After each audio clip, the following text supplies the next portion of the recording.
Imagine a point in your life where everything feels stagnant, where your purpose is clouded by distraction, your motivation eroded by laziness, and your potential buried under layers of doubt. At some point, we all reach a crossroads where the life we're living no longer reflects the life we know we're capable of. It's as if the weight of unfulfilled potential clings to us, dragging us further from the person we aspire to be. And yet there is another path, one where discipline, resilience, and purpose transform not just your mindset, but the very fabric of your life. This is the winter arc, the moment where the cold winds of challenge demand that you toughen, sharpen, and grow. Change, however, is not something that happens overnight. It begins with resilience, with the ability to weather the storms of life without being blown off course. This is where the timeless wisdom of Stoicism steps in. Stoic principles, practiced by the likes of Marcus Aurelius and Seneca, offer us a blueprint for cultivating inner strength. They remind us that control lies not in external events, but in how we choose to react to them. In life, hardship is inevitable, but through Stoic resilience, we learn to bend without breaking, to see obstacles not as roadblocks, but as opportunities for growth. Next comes the journey of solitude, the path of the loner. There's a power in embracing your own company, a power that famous philosophers have long understood. True self-discovery isn't found in the noise of the crowd, but in the silence of introspection. Being alone allows you to confront your rawest thoughts, to untangle your mind from societal expectations, and to emerge with a clearer understanding of who you are and what you truly want. Solitude isn't loneliness, it's a wellspring of clarity, a space where you can cultivate resilience and begin to align your life with your own values, rather than those imposed on you by others. But it's not enough to understand your values, you must act on them. This is where the philosophy of Ikigai comes into play. Ikigai, the Japanese concept of purpose, offers a compass for aligning what you love, what you're good at, what the world needs, and what can sustain you. When you find your Ikigai, you stop being lazy because your actions are driven by passion and purpose. Laziness isn't a lack of energy, it's a lack of alignment. When you wake up every day knowing why you're doing what you're doing, every moment feels like a step towards something greater, and every task, no matter how small, becomes meaningful. Lastly, there's the question of maturity, the transition from a state of complacency to one of action and responsibility. Many young men, and indeed many adults, remain trapped in a state of prolonged adolescence, where comfort is mistaken for fulfillment. But growth demands discomfort.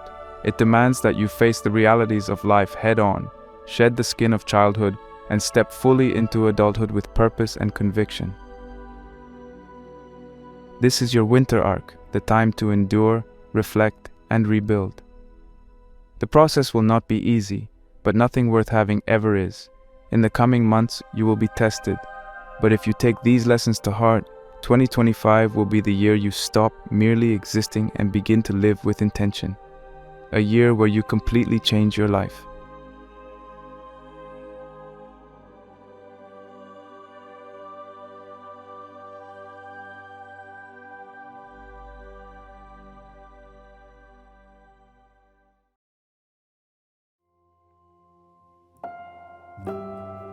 Picture a seasoned sailor on turbulent waters, navigating through the raging storm with an unfazed demeanor, calmly adjusting the sails.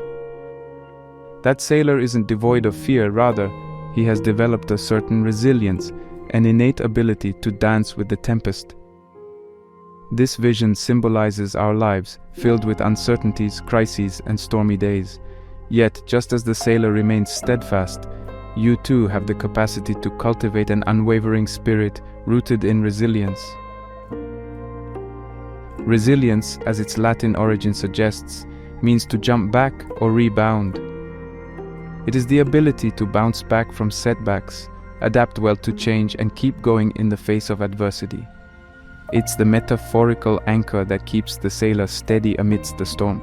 For some, resilience seems innate, as if they were born with a natural ability to withstand life's tumultuous tides. For others, it appears to be a learned craft, meticulously honed over years of experience.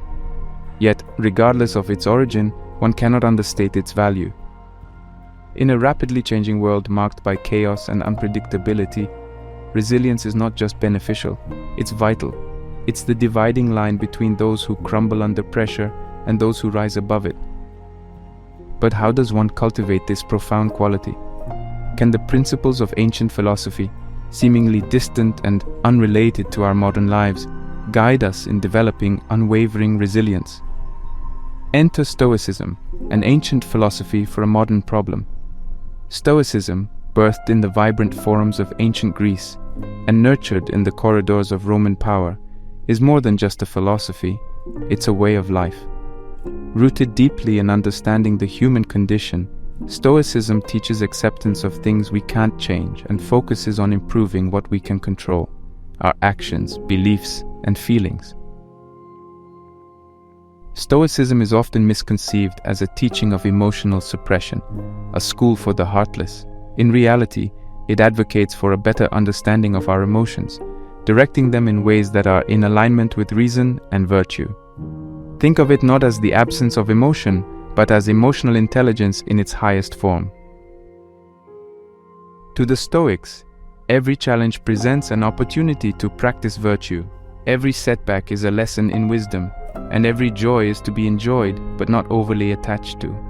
They understood, perhaps more deeply than many of us today, the transient nature of existence and the futility of resisting the inevitable. If resilience is the anchor, Stoicism is the craft of forging it. The very principles Stoicism embodies, acceptance, understanding, emotional detachment, and the pursuit of virtue, are the bedrock of resilience. In a world of fleeting pleasures and mounting challenges, Stoicism serves as a compass. It steers us away from the superficial and directs us towards the profound. Where others see calamity, a Stoic sees an opportunity for growth. When faced with adversity, a Stoic doesn't ask, "Why me?" but rather, "What lesson is life teaching me?"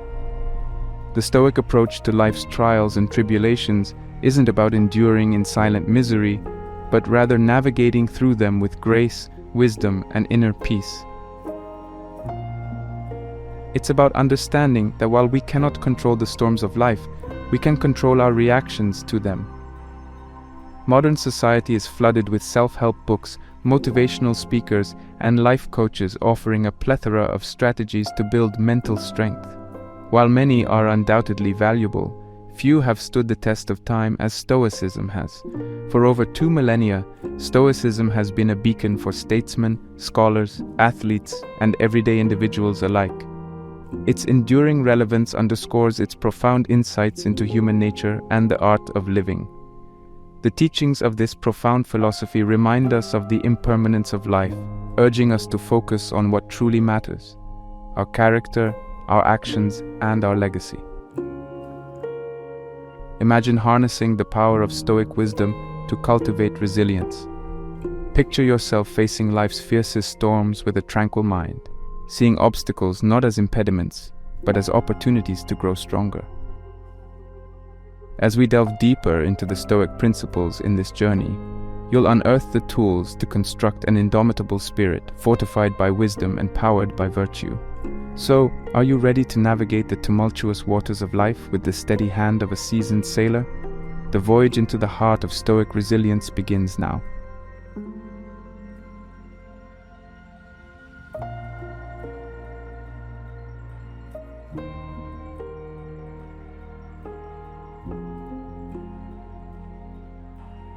Let's go beneath the surface and unearth the core elements of this invaluable attribute, without which even the most seasoned sailor is but a ship lost at sea. Resilience is often likened to a sort of emotional elasticity, the ability to snap back to form after being stretched, twisted, or bent by life's challenges. But such an analogy might be limiting because it implies a return to an original state. True resilience is not just about bouncing back, it's about bouncing forward. It's about integrating the experience into your life, transforming adversity into a catalyst for growth. You don't revert to your original shape, you take a new form, more robust and more intricate than before. In our hyper-connected, always-on world, the cacophony of life's demands can be overwhelming.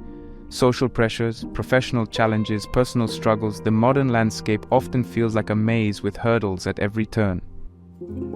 Add to this the complexities of global issues like pandemics, social unrest, and climate change, and you'll find that resilience is no longer just an admirable trait, it's a necessity.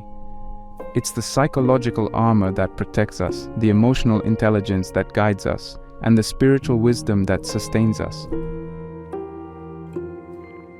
From a psychological perspective, resilience isn't merely the absence of mental health symptoms or disorders, it's the presence of positive traits and coping mechanisms. Psychologists have identified several key components of resilience, including self-awareness, self-regulation, optimism, mental agility, and strong social connections. Studies have even shown that these traits can be developed and enhanced through targeted interventions, defying the notion that resilience is purely an innate trait you either have or don't have. When you turn to philosophy, you find an enriching array of perspectives on resilience. While we are focusing on Stoicism in this discussion, it's worth noting that many philosophical traditions offer wisdom on cultivating resilience.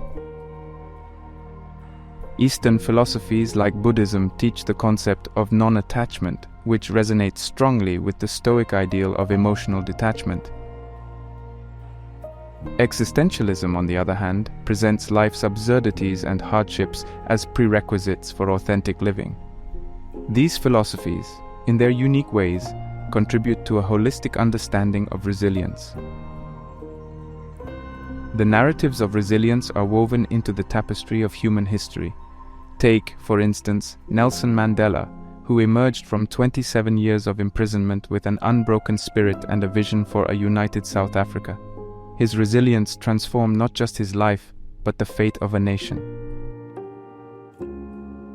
Or let's go back a bit further in time to the Roman philosopher king Marcus Aurelius, who governed an empire in turmoil while penning his Meditations, which stand as a testimony to resilience and Stoic philosophy. He faced wars, plagues, and political betrayal, yet his writings reflect an indomitable spirit committed to virtue and wisdom. Finally, let's not overlook everyday resilience. The single parent juggling multiple jobs to provide for their family, the cancer survivor who turns their journey into an advocacy for healthcare, or even the college student overcoming failure to excel in their studies. These are the unsung heroes, the quiet testament to the power and ubiquity of resilience. As we delve into the Stoic principles that follow, you'll notice that each one provides a unique lens to understand and cultivate resilience. Whether you're steering a nation, leading a household, or charting the course of your personal development, these principles offer a robust framework to navigate the complexities of modern life. They give us the tools to not just endure the storm, but to master it, to turn trials into triumphs, and to transform adversity into advantage. As we progress through each Stoic principle in the subsequent sections, these foundational insights into resilience will serve as our guide, enriching our journey towards mental strength and emotional equanimity.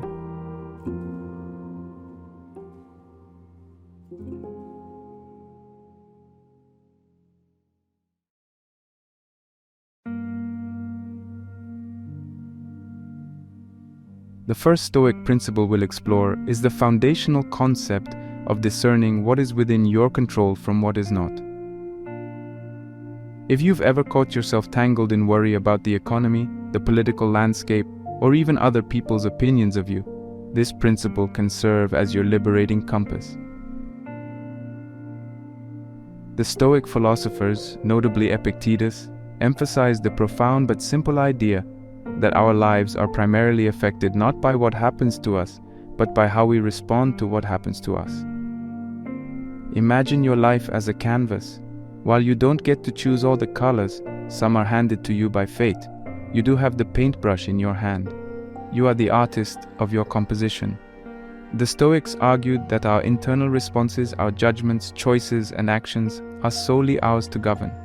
This idea could be one of the most liberating concepts you'll ever come across. When you truly grasp this, you unload an enormous burden of unnecessary stress and anxiety. You free yourself from the enslaving chains of external events and opinions. You become, in a very real sense, the master of your own life.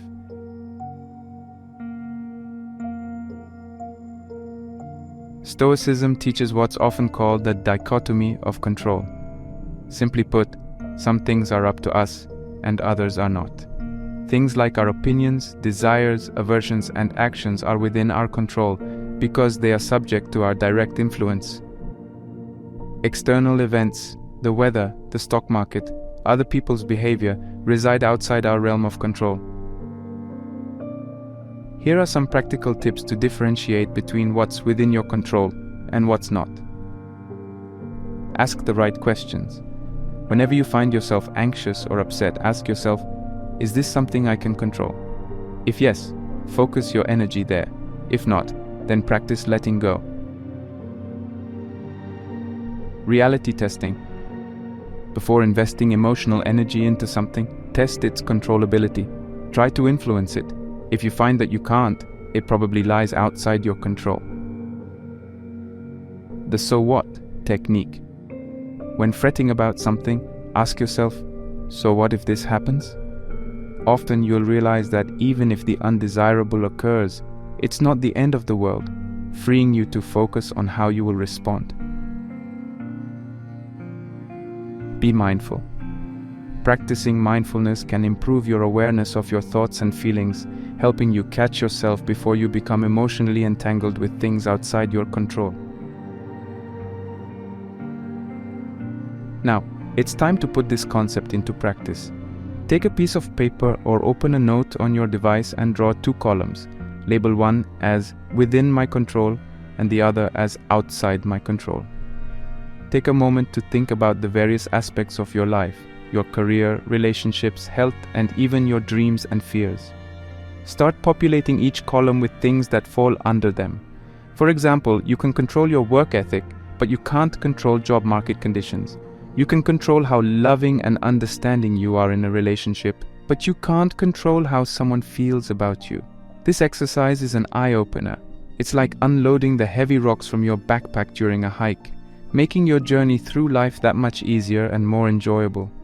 So the next time you find yourself fretting over a negative review at work or worrying about a future event, return to this first principle of Stoicism. Ask yourself what you can control, focus your energy there, and let go of the rest. This simple act can be a game changer, unshackling you from unnecessary burdens and gifting you the freedom to engage with life more fully and authentically. Understanding what is within your control is more than a Stoic principle. It's a transformative life skill. It's your first step towards genuine resilience and enduring mental strength.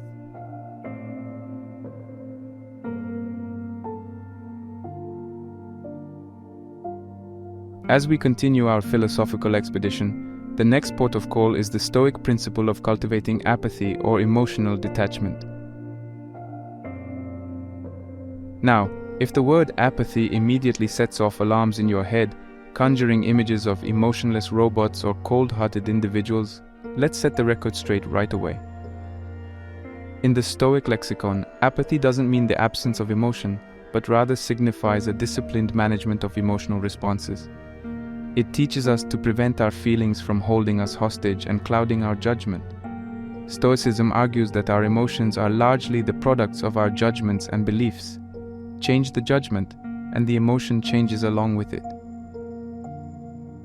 For example, if someone cuts you off in traffic and your immediate judgment is that they've disrespected you, you'll likely feel angry. But if your judgment shifts to a belief that they might be rushing to the hospital or didn't even see you, the emotional grip loosens. Emotional detachment in the Stoic sense means giving yourself the gift of perspective, offering a mental buffer that allows you to think clearly and act wisely, even in the heat of the moment. The utility of emotional detachment in real-world scenarios. Consider the case of professional athletes who miss a critical shot or lose an important match. Rather than wallowing in self-pity or letting anger hijack their performance, they deploy emotional detachment to learn from their mistakes and prepare for the next opportunity. Their resilience, evident in their ability to bounce back, is fortified by their stoic emotional detachment. Or take a look at first responders like firefighters or medical professionals. In high-stakes situations where lives hang in the balance, these individuals practice a form of emotional detachment that allows them to think and act quickly without being paralyzed by their feelings. We can even see this principle applied in the corporate world. Good leaders often have to make tough, unpopular decisions. Emotional detachment allows them to weigh the pros and cons dispassionately and opt for the choice that, although difficult, serves the greater good.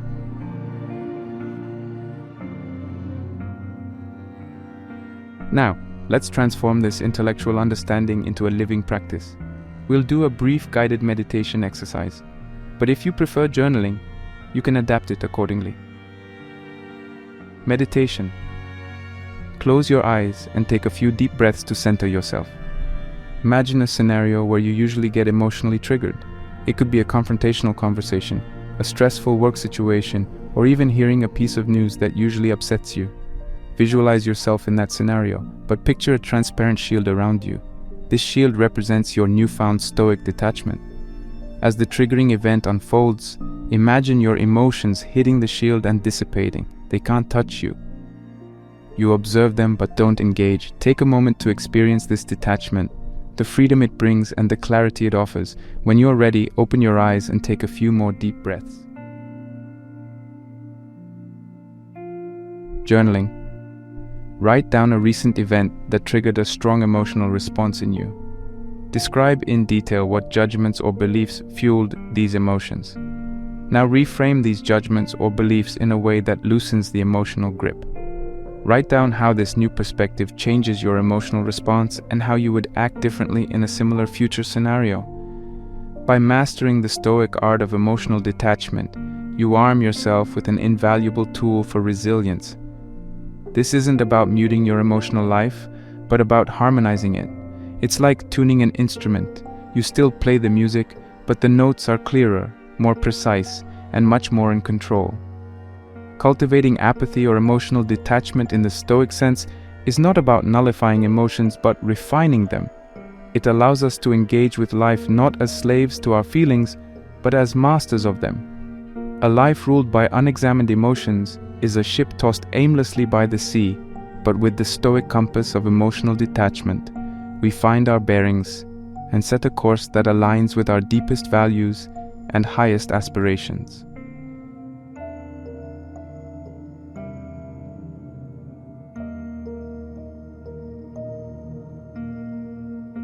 Our next anchoring point in this Stoic Odyssey is the paramount importance of virtue and inner character.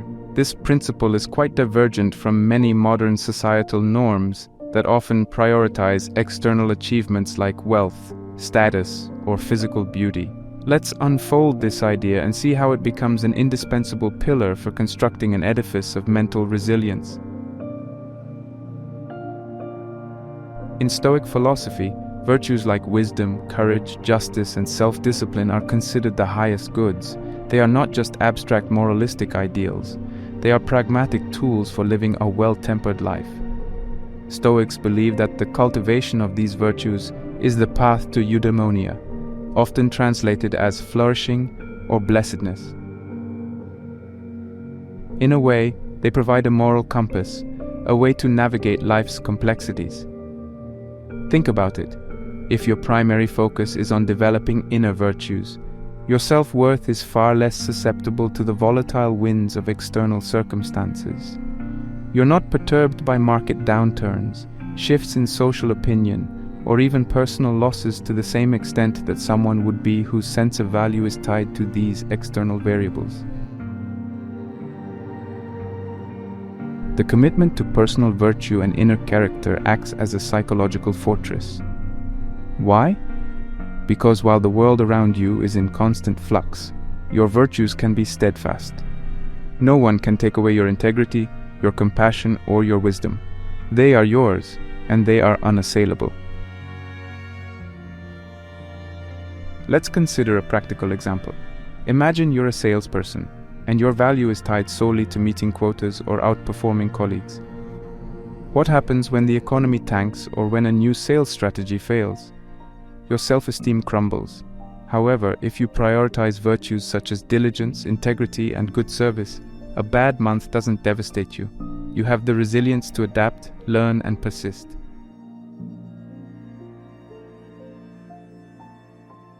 Another example can be found in the realms of academia or the arts. Those who tie their entire identity to awards, recognitions, or the praise of others often find themselves in an emotional roller coaster.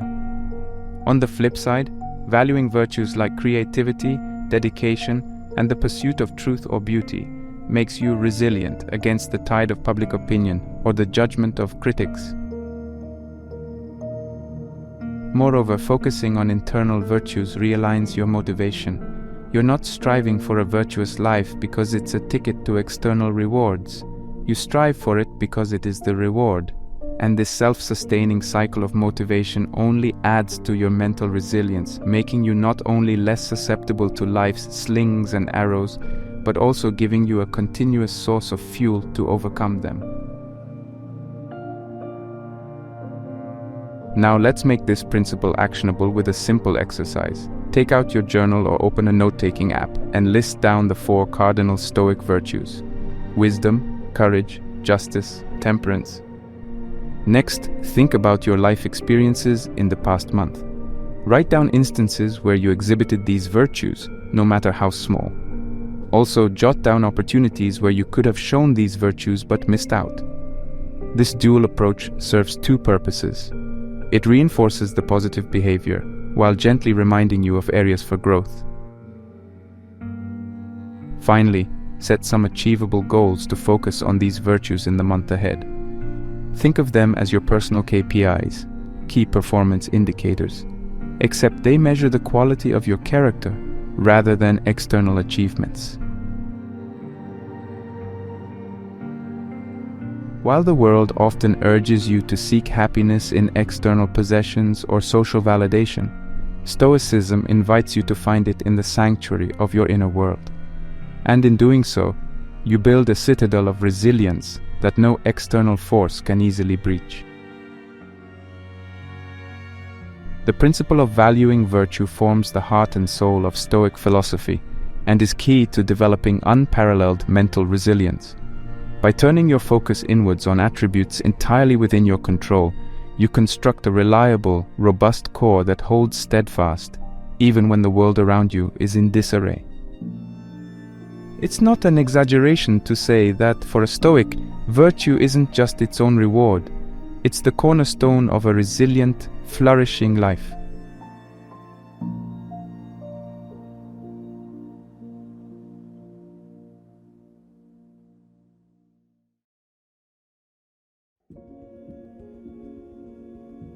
As we continue our exploration of Stoic principles that cultivate mental strength, we arrive at an idea that can both sober and liberate us: the acceptance of impermanence.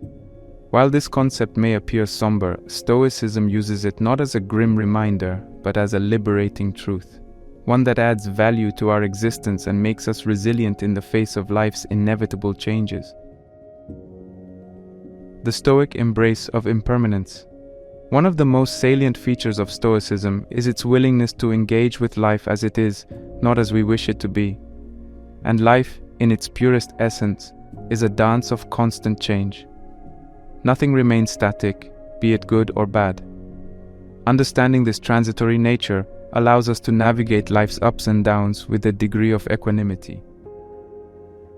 Impermanence is not a concept limited to Stoicism, of course. It's an idea that resonates through various philosophies and religions, from Buddhism to existentialism. But Stoicism takes a pragmatic approach, encouraging us to use this understanding as a tool for resilience. If you know things are bound to change, you are better prepared to deal with adversity when it comes knocking. Conversely, This awareness also prevents us from becoming overly attached to fleeting joys, helping to mitigate the inevitable suffering that comes from loss or change.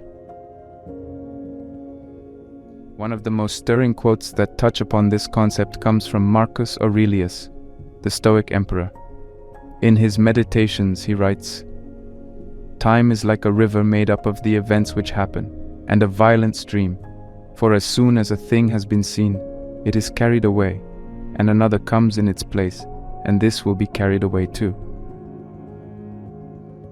This quote encapsulates the Stoic view of life's fleeting nature, likening it to a river where each moment is quickly succeeded by the next.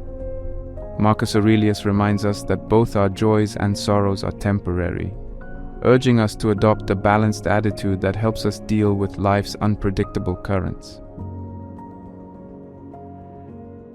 Imagine the resilience of someone who understands the impermanence of their struggles, who can see beyond the immediate pain or challenge and grasp its temporary nature. This individual is not easily faced by setbacks because they understand that just as good times don't last, neither do the bad ones. Take, for instance, people who have lost their jobs, only to find a greater calling in the emptiness that follows. Or think about relationships that end, making room for self-growth or new partnerships that bring more joy and fulfillment. Even in the most distressing scenarios, like dealing with illness or the loss of a loved one, accepting impermanence can offer a form of solace, reminding us that our grief too shall pass, and with time healing becomes possible.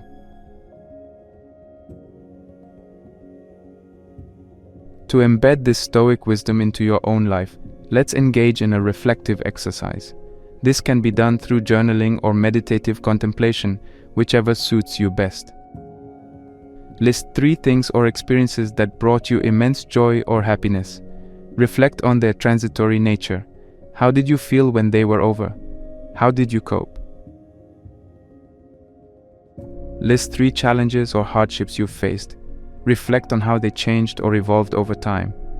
Were you able to see their impermanence while you were going through them? Lastly, imagine your life 1 year from now. What are some things that are essential to you today that may change? How does thinking about their impermanence make you feel? Does it empower you to appreciate them more, or perhaps to not cling to them too tightly? The Stoic principle of accepting impermanence offers us a lens through which we can view the world as it is, forever changing. In doing so, it equips us with the mental tools to face life's inevitable ups and downs, making us stronger and more resilient in the process. Embracing the concept of impermanence is like mastering the art of surfing on the waves of change. Each wave has its rise and fall, its own dangers and thrills, but the adept surfer rides them all with the same composed skill, adapting to each one's unique nature. Through the Stoic lens, accepting life's impermanent nature allows us to become skilled surfers, capable of riding high on the waves of joy and skillfully navigating the lows of adversity, all while maintaining our inner equilibrium.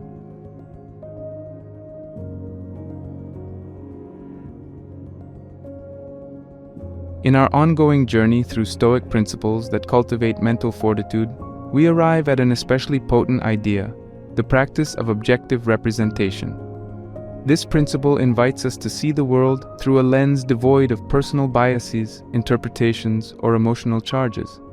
At first glance, it might seem like a formidable task, but as we'll explore, it's a pathway to unparalleled resilience and a richly rewarding life.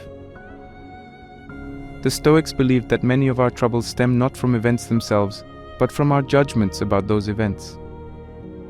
Epictetus famously said, "Men are disturbed not by things, but by the view which they take of them." And he was onto something that modern psychology also emphasizes. Our thoughts shape our emotional state. Objective representation is a way to adjust the lens through which we perceive reality. It's about peeling away the layers of subjective interpretation to see the bare facts. Let's say you lost your job. The objective fact is that you are now unemployed, which has certain financial and logistical implications. However, labeling this event as disastrous, humiliating, or unfair adds a subjective weight that can lead to emotional suffering and paralysis. Seeing things objectively can have a profound impact on your ability to cope with life's challenges. Consider a relationship breakup. Viewed through a subjective lens, it could be a catastrophe, a blow to your self-esteem, or an emotional death sentence. But viewed objectively, it's a change in your relationship status, indicating that the partnership was not beneficial for one or both parties. This objective framing allows you to analyze the situation rationally, learn from it, and even find opportunities for personal growth or a better relationship down the line. Another example is criticism. If your boss or a friend criticizes you, it's easy to feel attacked or demeaned. However, through the lens of objective representation, you can see this feedback simply as data, information that can help you improve. Once you detach your emotions from the criticism, it becomes a tool for growth rather than a weapon that wounds your self-esteem. Practical tips for objective representation. Pause before you react. When confronted with a situation that triggers strong emotions, take a moment to breathe and distance yourself from your initial reactions.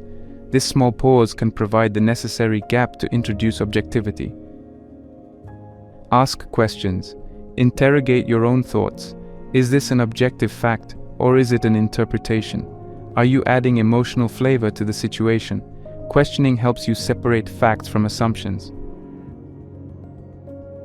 Use third-person language. Sometimes rephrasing the situation as if it's happening to someone else can offer an objective perspective. Instead of saying, "Why did this happen to me?" ask, "What happened and what are its implications?" Consult trusted friends. Sometimes our biases are so ingrained that we can't see beyond them. A trusted, impartial friend can help you see the objective reality you might be overlooking. As a hands-on exercise to develop the skill, I'd encourage you to keep a Stoic journal. Every evening, write down situations where you felt strong emotions, anger, sadness, overwhelming joy, and dissect those situations objectively. Strip away the emotional language and see what you're left with. This act alone can be incredibly liberating and eye-opening. Objective representation is a Stoic's scalpel for cutting away the excess tissue of subjective interpretations, leaving behind the clean wound of reality that can heal more effectively. By developing the habit of seeing life's events as they truly are, you not only become more resilient, but also unlock a deeper understanding of the world and yourself. In embracing objective representation, you arm yourself with one of the most potent psychological tools available to mankind. You create a mental stronghold that is hard to assail. It provides a form of mental agility that allows you to duck under the swinging mace of emotional triggers and parry the stabbing sword of negative self-talk. By seeing the world as it is, not as you fear or wish it to be, you gain a stoic calm that can withstand even the harshest storms life may brew.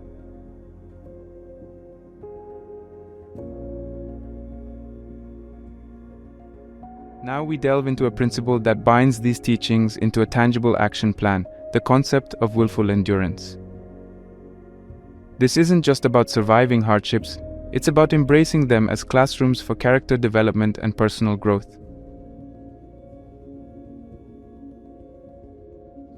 The Stoics didn't shy away from the world's difficulties. Rather, they greeted them as opportunities to apply their philosophy and grow stronger.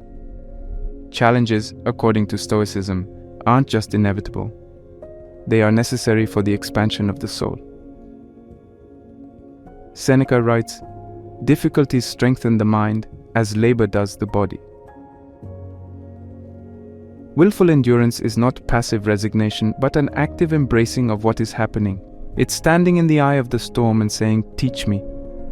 This act of voluntary acceptance transforms mere survival into a sort of alchemy, where base hardships can be transmuted into golden lessons. Remember that challenges aren't specific to certain people. They're a universal feature of human life. What differentiates us is not whether we encounter difficulties, but how we approach them. A quick glance through history, or even your immediate social circle will show how enduring adversity, especially when embraced willfully, can serve as a turning point in people's lives. Consider figures like Nelson Mandela, who endured 27 years in prison and emerged not with vengeance, but with a vision for unity and reconciliation. His imprisonment wasn't just time served, it was a period of intense intellectual and spiritual growth.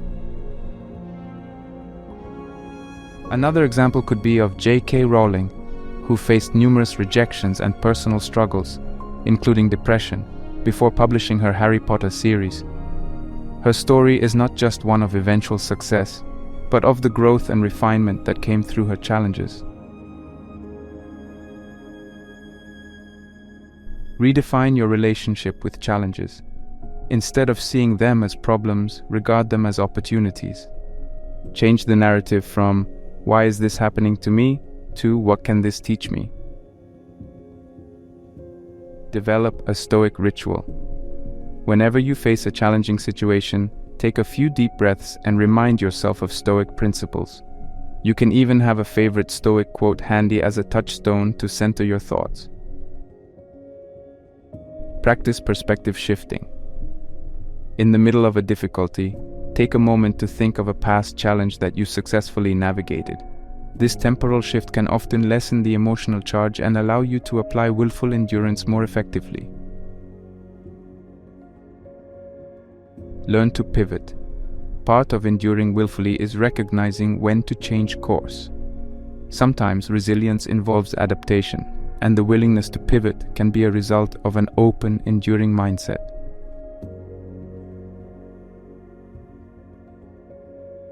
The Stoic principle of willful endurance imbues us with a sort of philosophical resilience that goes beyond mere coping mechanisms. It empowers us to see difficulties as fertile ground for inner growth and transformation. We cease to be victims of circumstance and become students of life, ever eager to learn, adapt, and thrive. When you engage with life through the lens of willful endurance, each challenge becomes a sculptor's chisel, striking away at the marble that encases your inner potential. The blows may seem harsh, and at times you may feel close to breaking, but it's through such experiences that the most beautiful and enduring works of art, be it a sculpted stone or a resilient human spirit, are crafted.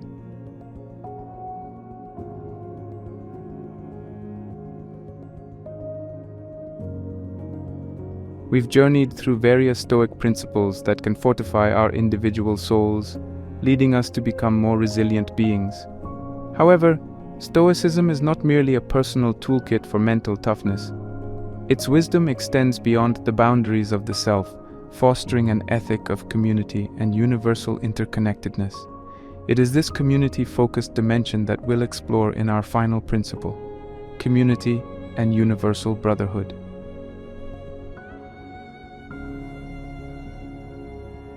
Stoicism teaches us to look at life from the vantage point of the cosmic city, the universal community. The philosopher Marcus Aurelius, himself a Roman emperor, wrote in his Meditations, "We were born to work together like feet, hands, and eyes, like the two rows of teeth, upper and lower. To obstruct each other is unnatural. To feel anger at someone, to turn your back on him, these are obstructions." The Stoic tenet of interconnectedness is an extension of their emphasis on rationality and virtue. Just as you work to cultivate virtue within yourself, you're also ethically bound to contribute to the virtue and well-being of your broader community. While Stoicism promotes individual resilience through self-control, emotional management, and rational thinking, it also asserts that our individual well-being is intrinsically tied to the well-being of others. Our own resilience is, therefore, multiplied when extended to a collective ethos. If you can help your community navigate through hardship, the community in turn can offer a network of support, resources, and collective wisdom when you encounter personal challenges. This does not mean that you should rely solely on external support, but rather, it suggests a form of resilience that's both internal and external. A resilient community can act as a safety net, and its shared values can be a pillar to lean on during times when even the most stoic individual might waver.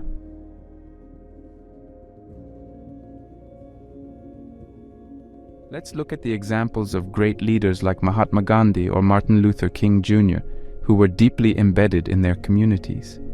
Their personal resilience wasn't just for their own benefit, but served as a lighthouse for entire social movements. Or consider the people in your life who make your existence richer and more meaningful. Your close friends, mentors, or even social circles online. Their encouragement, validation, and advice fortify your own mental reserves. How to cultivate community-centric resilience. Engage in mutual aid, from simple gestures like helping a neighbor with groceries to more structured activities like volunteering. Acts of mutual aid bolster community resilience and, by extension, your own. Empathetic listening. Practicing Stoic principles like emotional detachment doesn't mean turning a blind eye to others' emotions. Active, empathetic listening helps build strong relationships. Shared philosophical grounding. Establishing a Stoic circle or philosophy discussion group in your community can serve as a supportive environment for mutual growth and resilience building. Take a leadership role. Leadership isn't about bossing people around. It's about cultivating a healthy community ethos and making collective decisions for the betterment of everyone involved. This notion of community and universal brotherhood serves as a linchpin that unifies the Stoic philosophy into an inclusive whole. Your resilience, while initiated and nurtured at an individual level, finds its ultimate expression in a collective resilience that uplifts not just you, but also those around you. In the words of Seneca, "We are all chained to fortune.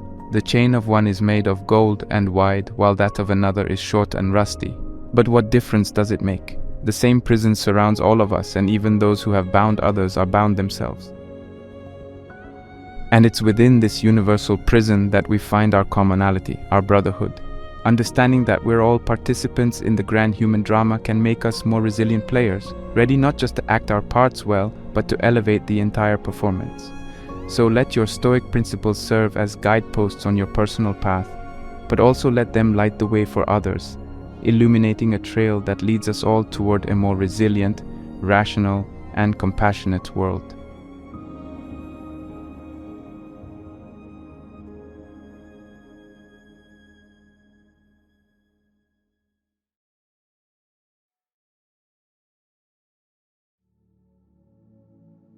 In the realm of constant connectivity and endless social interaction, the concept of solitude often carries an air of mystery and apprehension. Yet, it is in these quiet moments of seclusion that some of the most profound insights into self-improvement and personal growth are found. This exploration delves deep into the heart of solitude, not as a mere absence of company, but as a rich, introspective journey guided by the wisdom of history's greatest minds in philosophy and psychology. Solitude, a state often misinterpreted as loneliness or isolation, holds a profound potential for self-discovery. Away from the distractions and influences of a bustling world, it offers a unique clarity and a mirror reflecting our deepest selves. This journey is not one of desolation, but a pathway to understanding, peace, and inner strength. Throughout history, solitude has been a choice of the wise and the insightful. Philosophers and psychologists, in their quest for understanding, often turned away from the noise of society to listen to the quieter voices within. These moments of solitude were not escapes, but deep dives into the very essence of human existence, leading to groundbreaking ideas and theories that have shaped our understanding of the human psyche. This exploration is not just about solitude as an abstract concept, but as a lived experience through the perspectives of renowned thinkers. We traverse the psychological landscapes of Carl Jung, who sought understanding in the shadowed corners of the human mind. We walk alongside Friedrich Nietzsche, who found in solitude the strength for self-ownership and individualism. We also step into the Stoic tranquility of Marcus Aurelius, where solitude becomes a space for reflection and maintaining inner harmony. The existential perspectives of Albert Camus and Rollo May shed light on how solitude can be a battleground for confronting life's inherent absurdities and personal anxieties. In our modern world, where solitude is often drowned out by the constant buzz of technology, rediscovering its value is more important than ever. It's in these moments of silence and separation from the digital chatter that we can truly hear our own voice and tap into a deeper sense of self. This journey through the insights of famous philosophers and psychologists aims to redefine solitude. It is an exploration of how solitary experiences, far from being a state of loneliness, can be transformative, empowering, and enlightening. By understanding and embracing the lessons from these solitary wanderers, we open the door to a world of self-reflection, peace, and profound personal growth. As we embark on this exploration, we invite you to reconsider the role of solitude in your own life. Whether you find solace in your moments alone or face them with apprehension, there is wisdom to be gleaned from those who have walked this path before. Let's uncover the hidden lessons of solitude and in doing so perhaps discover unexplored aspects of ourselves.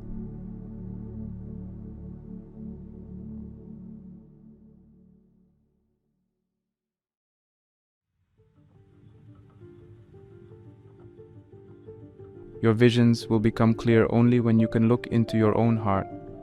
Who looks outside, dreams. Who looks inside, awakes. Carl Gustav Jung, a Swiss psychiatrist and psychoanalyst, introduced the world to profound concepts that revolutionized the understanding of the human psyche.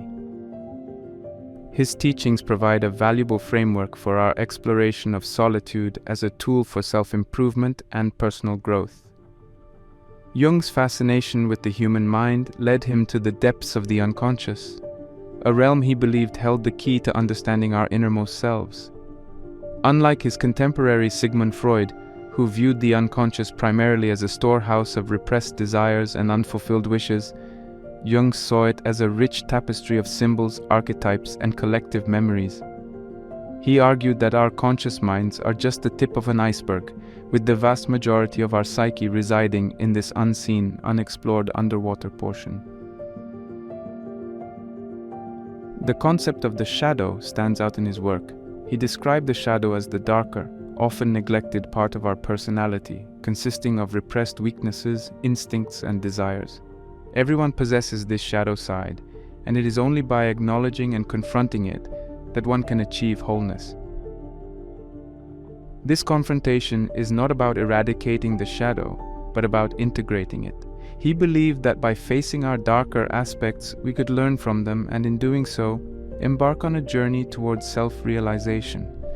For Jung, solitude was not a mere withdrawal from the world, but an opportunity to engage in a deep and meaningful dialogue with oneself. In the silence away from societal expectations and distractions, we can hear the whispers of our unconscious mind, beckoning us to explore and understand the mysteries locked within. Solitude provides the perfect setting for this exploration, offering a space where the conscious and unconscious can meet, interact, and reconcile. This process of introspection and self-analysis, however, is not without its challenges. It requires courage to face the aspects of ourselves we have long ignored or hidden away. It involves sifting through memories, emotions, and thoughts, some of which may be uncomfortable or even painful. But as Jung famously said, your visions will become clear only when you can look into your own heart. Who looks outside, dreams. Who looks inside, awakes. This awakening is the ultimate reward of the solitary journey inward, a clearer, more profound understanding of who we are and what drives us. Jung's methodology for integrating the shadow involves acknowledging its existence and then understanding its nature. This process, known as shadow work, can be facilitated by various techniques such as dream analysis, active imagination, and personal reflection. By engaging in these practices, especially in moments of solitude, we can begin to unravel the complexities of our shadow selves. The integration of the shadow is a crucial step toward achieving what Jung termed individuation, the process of becoming an individual, a unified whole. This is not a journey towards perfection, but towards completeness. It involves recognizing and accepting all aspects of oneself, both good and bad, light and dark. Solitude in this context serves as a nurturing ground for this integration, providing the time and space necessary for deep self-reflection and personal growth. Jung's approach to solitude as a transformative experience aligns with his broader views on personal development. He believed that within each individual lies the potential for profound change and growth. Solitude acts as a catalyst for this transformation, allowing us to dive into the depths of our being and emerge with a greater sense of self-awareness and understanding. The key lesson from his teachings is the importance of embracing solitude not as a retreat from the world, but as an active engagement with our inner selves. It is in these moments of quiet introspection that we can confront our shadows, integrate them, and move towards a more authentic and complete version of ourselves. As we continue on this journey, exploring the path of the loner, we carry with us Jung's wisdom on the importance of introspection and the power of facing one's inner self. His teachings remind us that solitude can be a profound experience, filled with opportunities for personal growth and self-discovery. In the words of Jung, looking inside is not just a path to awakening, it is an adventure into the very core of our being, revealing truths about ourselves that we might never have known otherwise.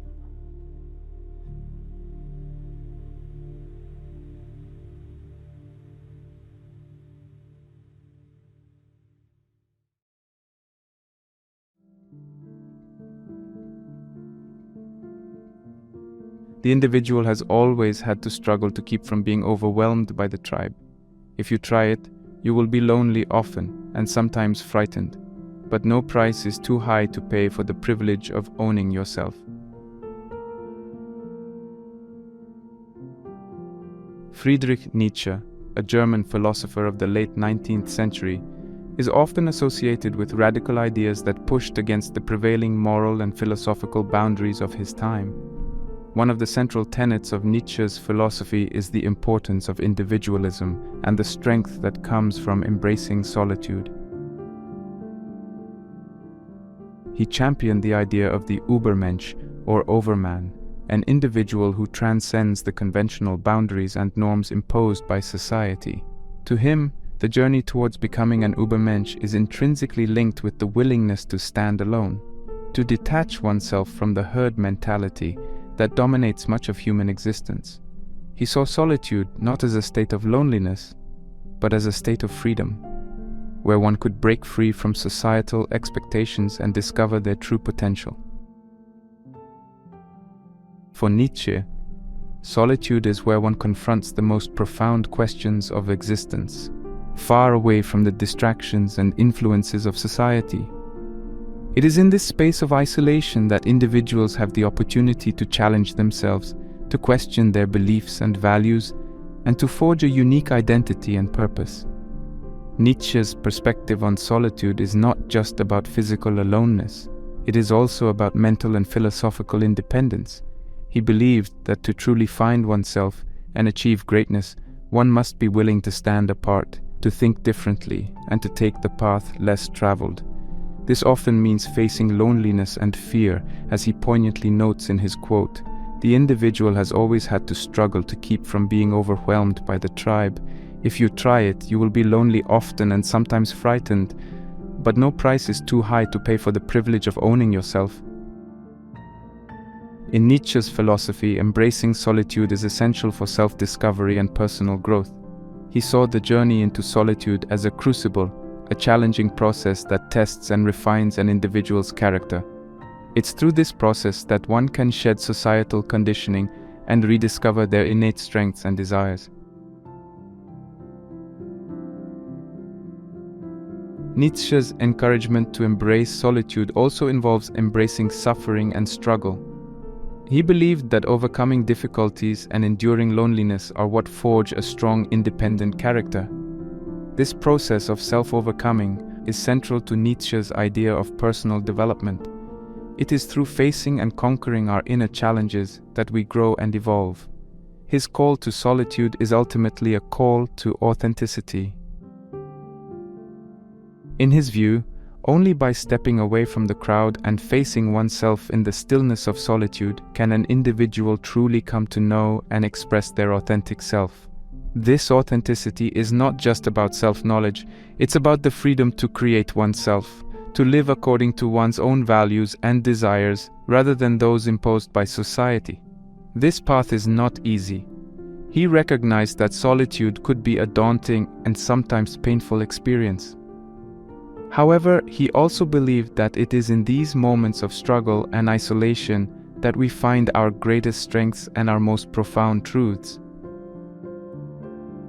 Solitude, in his philosophy, is a transformative force, a necessary condition for those who seek to live a life of depth, purpose, and authenticity. Friedrich Nietzsche's exploration of solitude challenges us to rethink our relationship with ourselves and the world around us. His philosophy invites us to step into the unknown territories of our minds, to question, to seek, and to grow. It encourages us to see solitude not as a burden, but as an opportunity for profound self-discovery and personal growth.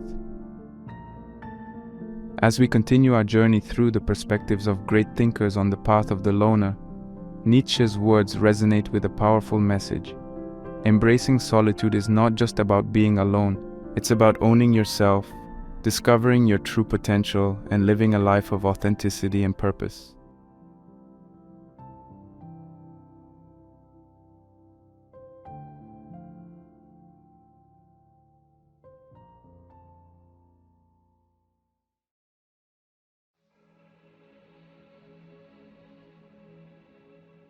The only way to deal with an unfree world is to become so absolutely free that your very existence is an act of rebellion. Moving on from the profound insights of Friedrich Nietzsche, we delve into the existential philosophy of Albert Camus, a thinker who explored the depths of human existence and its inherent absurdities. A French-Algerian philosopher and writer, offered a unique perspective on life, solitude, and the human condition. Albert Camus is best known for his philosophy of the absurd, a concept that seeks to understand the human quest for meaning in a seemingly indifferent, chaotic universe. Camus argued that life is inherently devoid of meaning, and that our relentless search for purpose in a meaningless world is what creates the absurd condition. However, rather than viewing this realization as a cause for despair, Camus saw it as an opportunity for personal liberation and rebellion.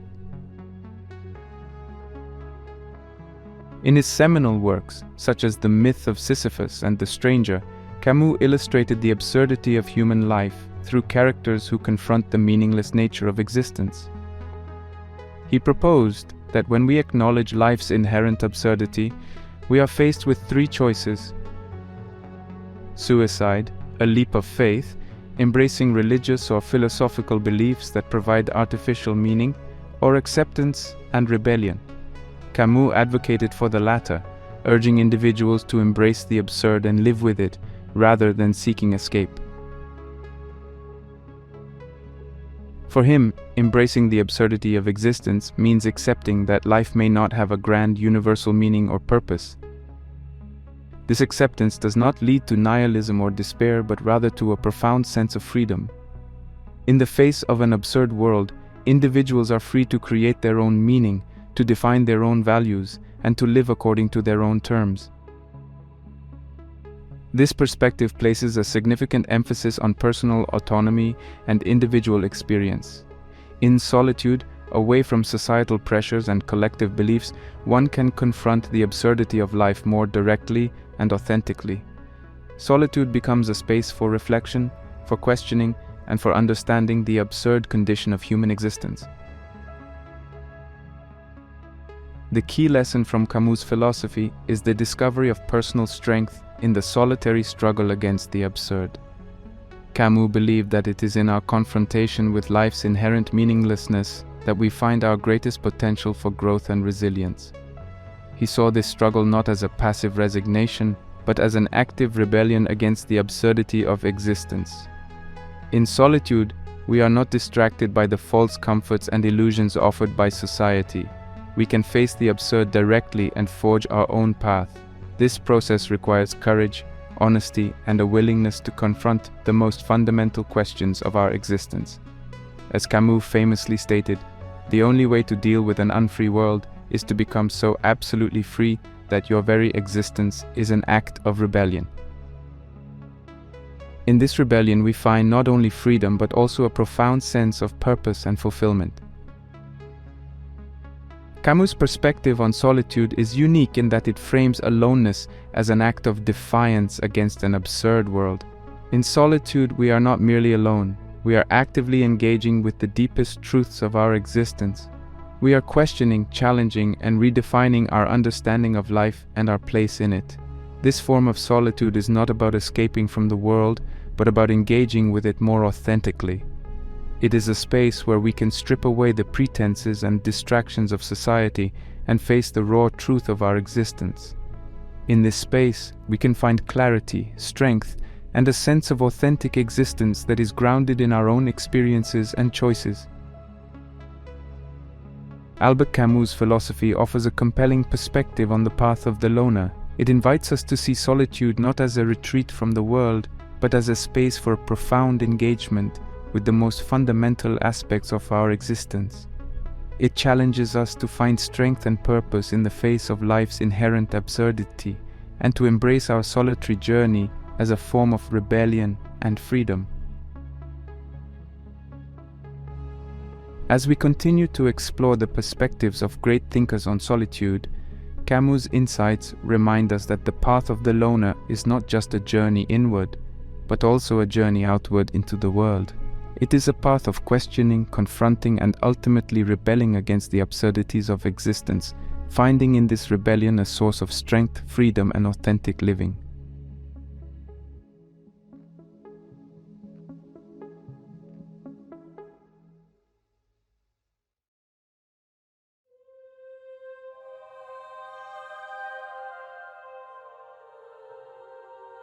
Nowhere can man find a quieter or more untroubled retreat than in his own soul.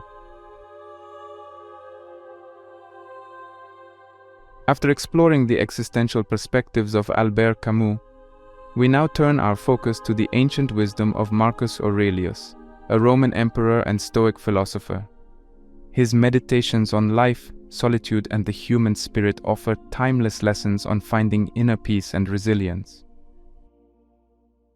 Marcus Aurelius, one of the last great emperors of Rome, is best known for his contributions to Stoic philosophy. Stoicism, a school of Hellenistic philosophy, emphasizes the development of self-control and fortitude as a means to overcome destructive emotions.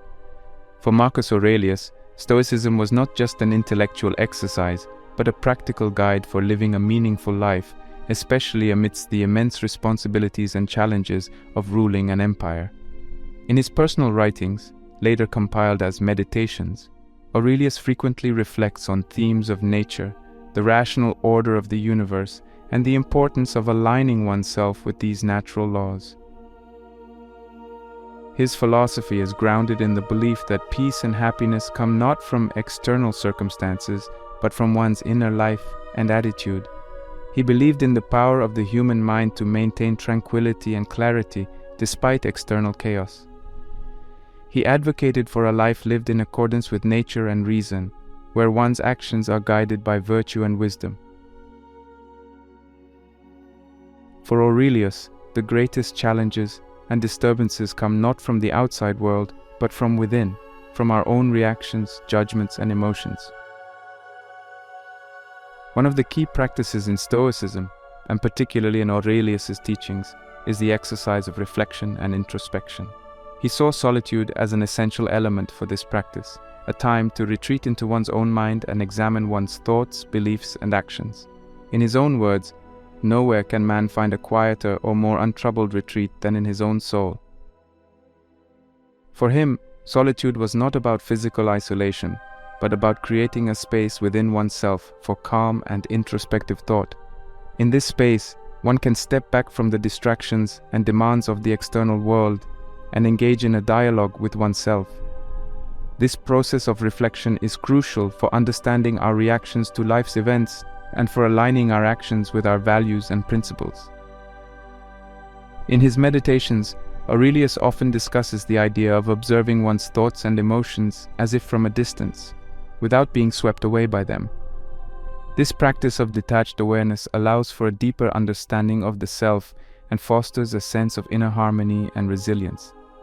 By regularly engaging in this solitary reflection, we can cultivate a mental state that remains stable and serene, regardless of external circumstances.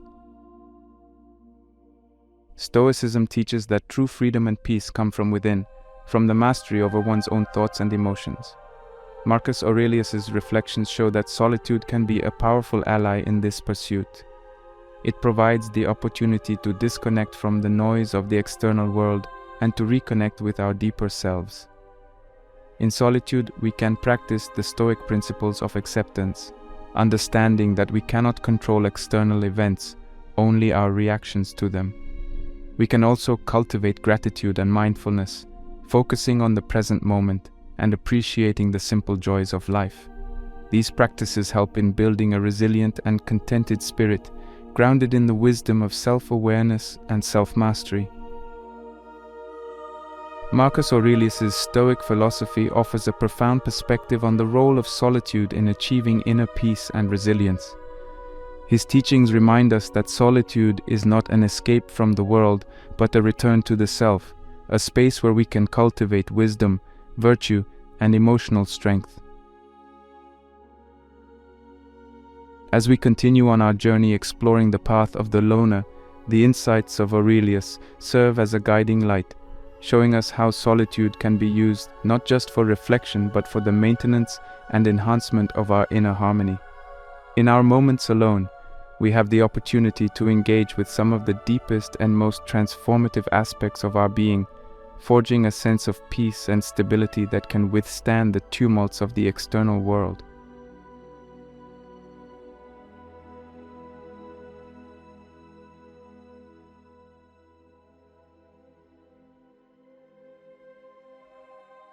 Loneliness is the poverty of self, solitude is richness of self.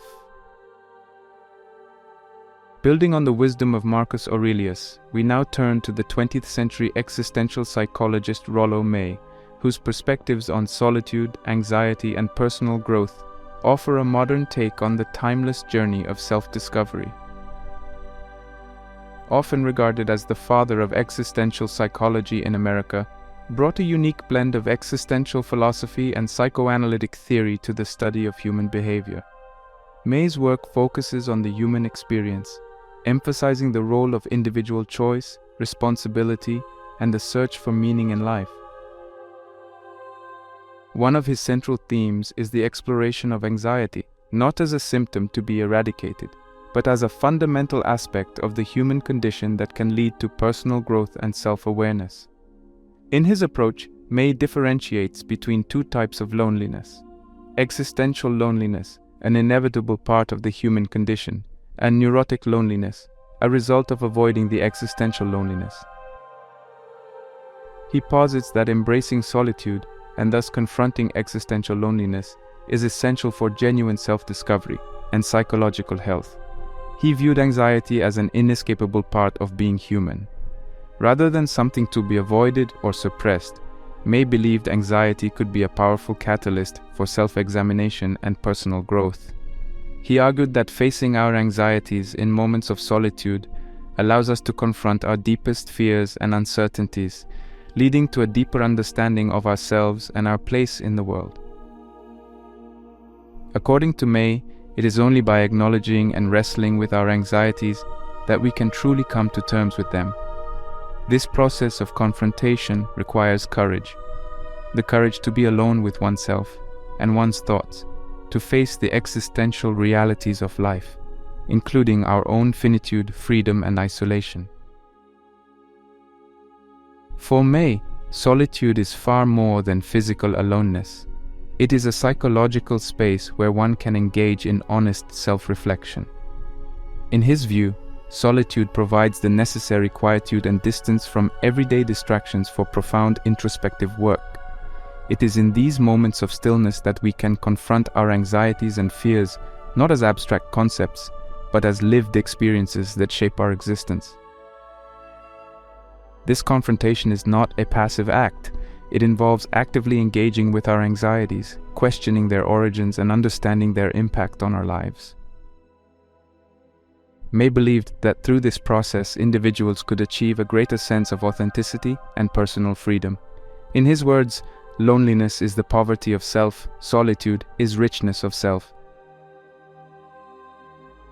Rollo May's existential psychology underscores the necessity of solitude for personal development. He saw solitude as an opportunity to delve into the deeper aspects of the self, our values, beliefs, and existential concerns. This process is essential for developing a sense of identity that is not merely a reflection of societal expectations, but an authentic expression of our innermost selves. In solitude, we can also cultivate resilience and a greater capacity for coping with life's challenges. By facing our anxieties and fears alone, we learn to trust in our own strength and wisdom. This self-reliance is crucial for navigating the complexities of life with confidence and purpose. His insights into the nature of anxiety and the role of solitude in confronting it offer a valuable perspective on the path of the loner. He invites us to see solitude not as a state to be feared or avoided, but as a vital space for personal growth and self-realization. In the quiet moments alone with ourselves, we can confront the truths of our existence, find clarity amidst the chaos, and emerge with a stronger, more authentic sense of self. As we continue our exploration of the wisdom of solitude, Rollo May's teachings remind us that the journey inward is not just a path of introspection, but also a path of courage, the courage to face our deepest fears, to embrace our anxieties, and to discover the richness that lies within the solitude of our own being.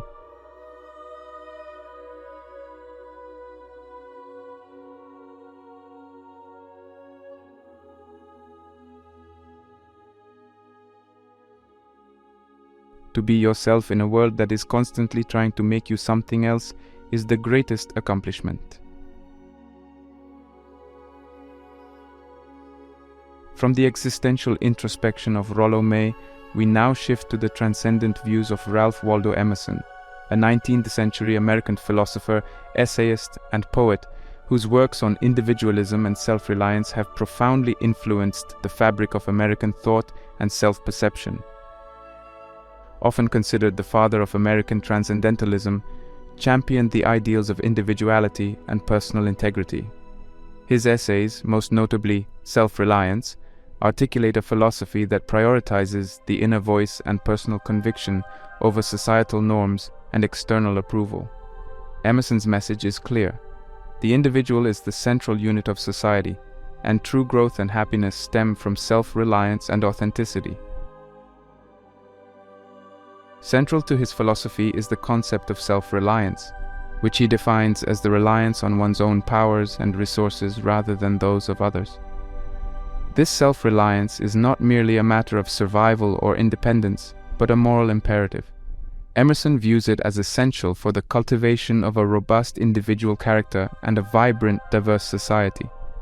For Emerson, nonconformity is the natural corollary to self-reliance.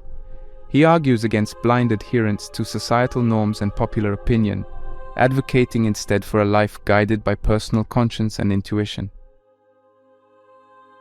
Emerson's famous quote, "To be yourself in a world that is constantly trying to make you something else is the greatest accomplishment," encapsulates this idea. It's a call to resist the pressures to conform and a reminder of the immense value of personal authenticity. In his view, solitude is a vital ingredient for developing self-reliance. Away from the crowd and societal pressures, one finds the space to listen to their inner voice and discover their true desires and beliefs. Solitude, for Emerson, is not about isolation or withdrawal from society. Instead, It's about creating a necessary distance to cultivate self-awareness and independent thought. He encourages us to embrace solitude as a time of reflection and personal growth. In these moments alone, we can ponder our experiences, evaluate our beliefs, and forge our path. This process requires courage and honesty, as it often means challenging the status quo and facing the uncertainties that come with forging one's own path. For Emerson, the journey into solitude is also a journey towards authenticity. It is in the quiet moments of introspection that we can shed societal expectations and uncover our true selves. This authenticity is not a fixed state but a continuous process of self-discovery and expression. His philosophy suggests that authentic living is not just about self-satisfaction, but also about contributing to society in a meaningful way. By being true to ourselves, we bring a unique perspective and energy to the world, enriching it through our individuality. This contribution, Emerson argues, is the highest form of social engagement, one that respects the diversity and autonomy of each individual. His philosophy encourages us to view solitude not as a retreat from the world, but as a crucial space for cultivating independence, authenticity, and a deep sense of self. As we continue our exploration of solitude and its impact on the human spirit, Emerson's words remind us of the transformative power of solitude in fostering self-reliance and independent thought. His legacy inspires us to embrace our individuality, to listen to our inner voice, and to have the courage to be true to ourselves, even in the face of societal pressures.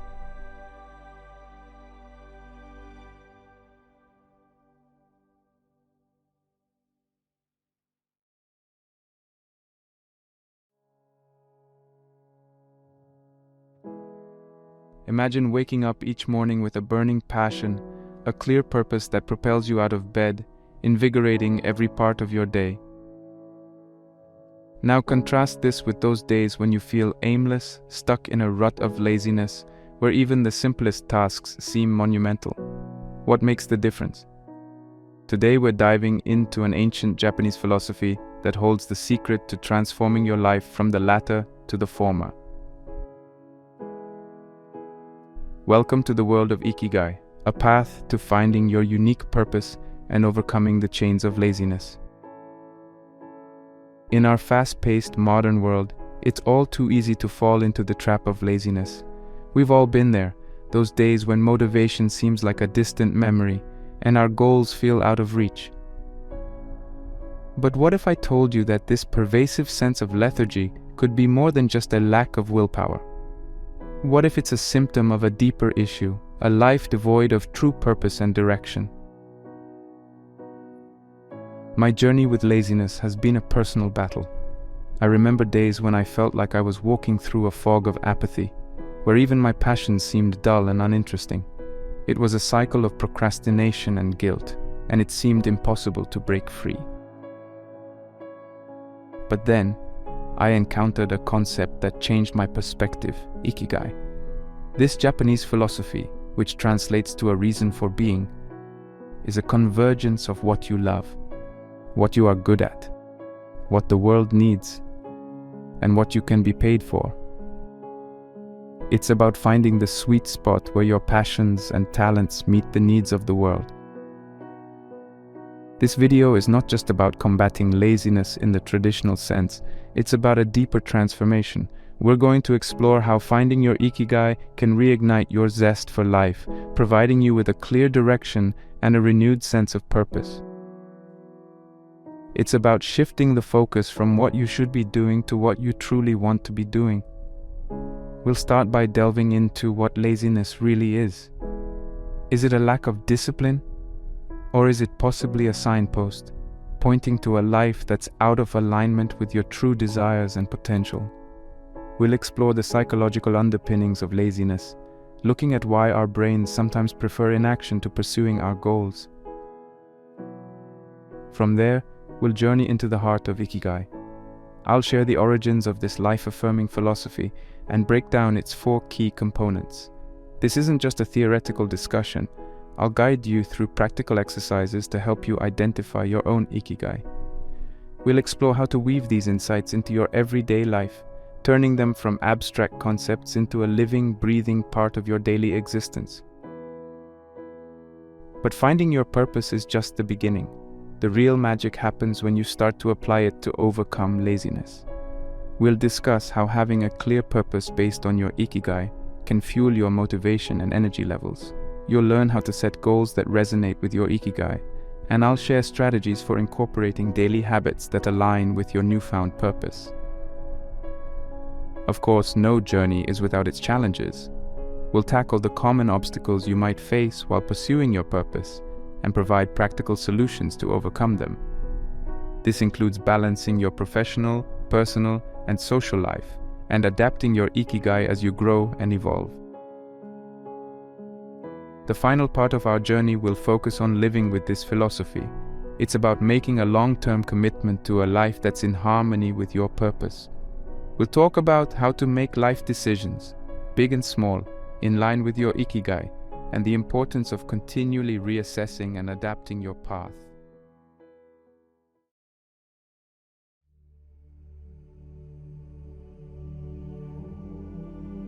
Laziness is a term we often hear thrown around, but what does it truly mean? Commonly, laziness is perceived as an unwillingness to act or work, a kind of inertness that grips us.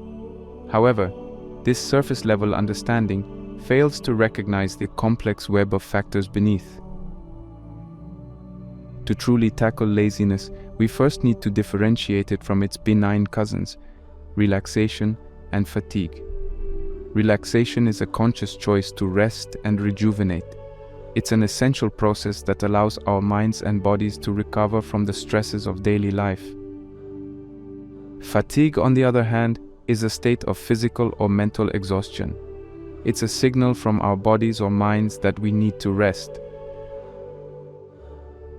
Laziness, distinct from these two, is often a symptom rather than a choice or a signal. It's not about the need to rest, but rather about a reluctance to engage despite having the capacity to do so.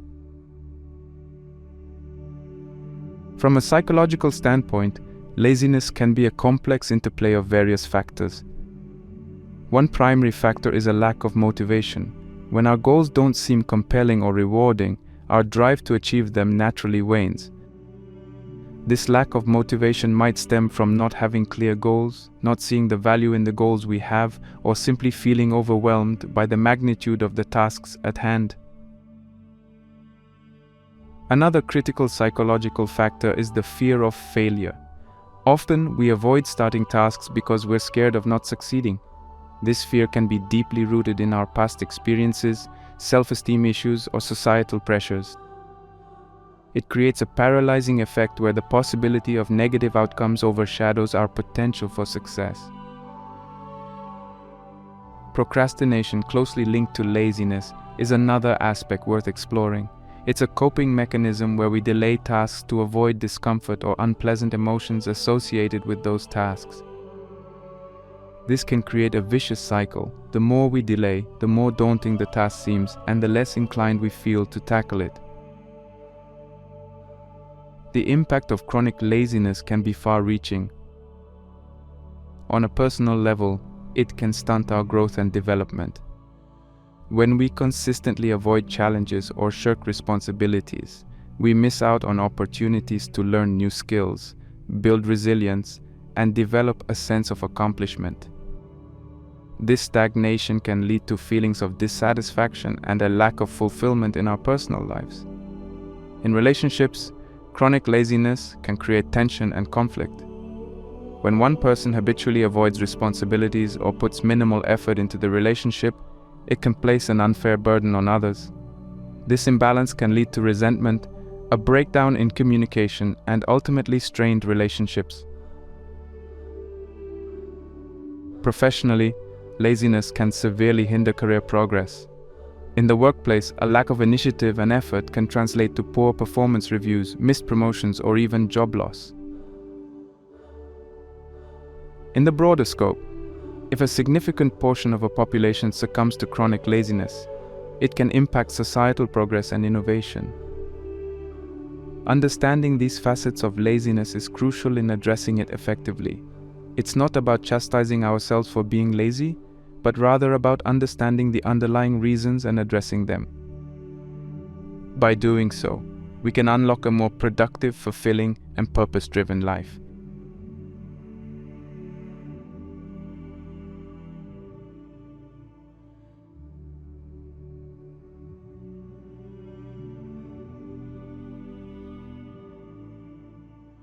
Ikigai, a term that has no direct equivalent in English, originates from the Japanese island of Okinawa, often referred to as the island of longevity. This concept, deeply ingrained in Okinawan culture, intertwines with their lifestyle and is considered one of the reasons behind their remarkable longevity. This term combines two Japanese words, iki, meaning life, and gai, which roughly translates to worth or value. Together, it signifies the value of being alive, the joy and purpose one finds in life's pursuits. It's about discovering what makes life worth living for you as an individual. In Okinawan culture, this isn't just a pursuit for the young or the ambitious. It's a lifelong journey that continues well into old age, evolving and adapting with time. In the broader Japanese philosophy, Ikigai is viewed as a convergence of four primary elements, each representing essential questions that guide us towards finding our unique purpose. Let's delve into these four dimensions. What you love, your passion. This dimension urges you to explore your passions and interests. It's about asking yourself, what activities make me feel happy and fulfilled? These are activities that you're naturally drawn to, that you can immerse yourself in for hours without feeling the passage of time, the things that you would do even if you weren't getting paid. 2. What you are good at, your vocation. Here, the focus shifts to your skills and talents. What are the things you excel at? These could be skills you've developed over the years or innate talents you've always possessed. It's about recognizing your strengths and how they can be applied in various aspects of your life. 3. What the world needs, your mission. This dimension extends beyond the self and looks at your role in the larger context of the world. It involves considering how your passions and skills can meet the needs of others. What can you offer that will contribute positively to society or your community? It's about finding a sense of purpose in serving others and making a difference. 4. What you can be paid for, your profession. The final dimension addresses the practical aspect of life, making a living. It asks you to consider how you can monetize your passions and skills. However, it's important to note that Ikigai doesn't imply that you need to turn every passion into a career. Rather, it's about finding a balance where your work provides financial stability and personal fulfillment. The intersection of these four elements is where this term lies. It's that sweet spot where your passions align with your talents, meet the needs of the world, and can sustain you financially. Finding your Ikigai means you're not just existing but living a life filled with purpose, joy, and fulfillment. However, discovering your Ikigai is not an overnight process. It's a journey of self-exploration, trial and error, and introspection. It requires you to be honest with yourself, to explore different areas of your life, and to be open to the evolving nature of your purpose. As life changes, so too might your purpose, and that's perfectly normal. The key is to stay attuned to your inner self and the world around you, continually seeking alignment between what you love, what you are good at, what the world needs, and what you can be paid for.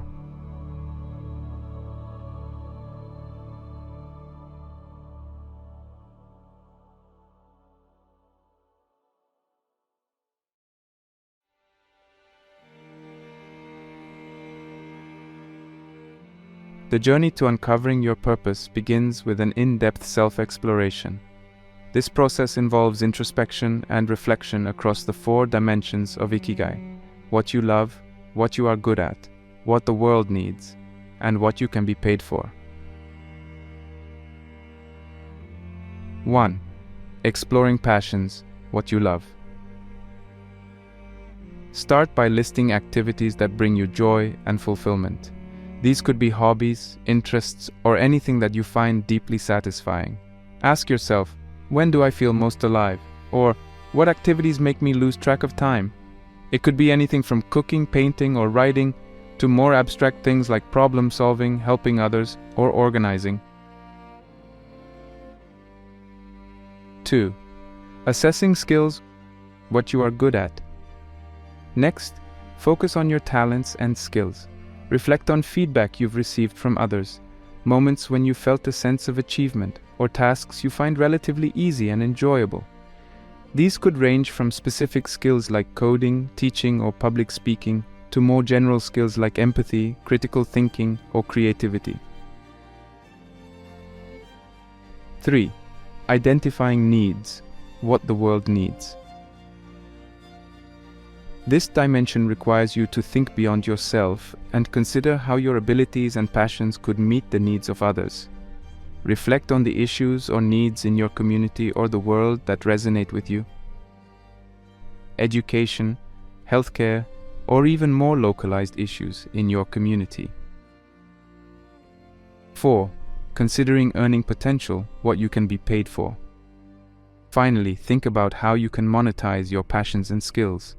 This doesn't mean turning every passion into a job, but rather finding a way to sustain yourself while doing what you love. Are there existing professions or niches where your passions and skills intersect? Could you create a new path or business idea based on these?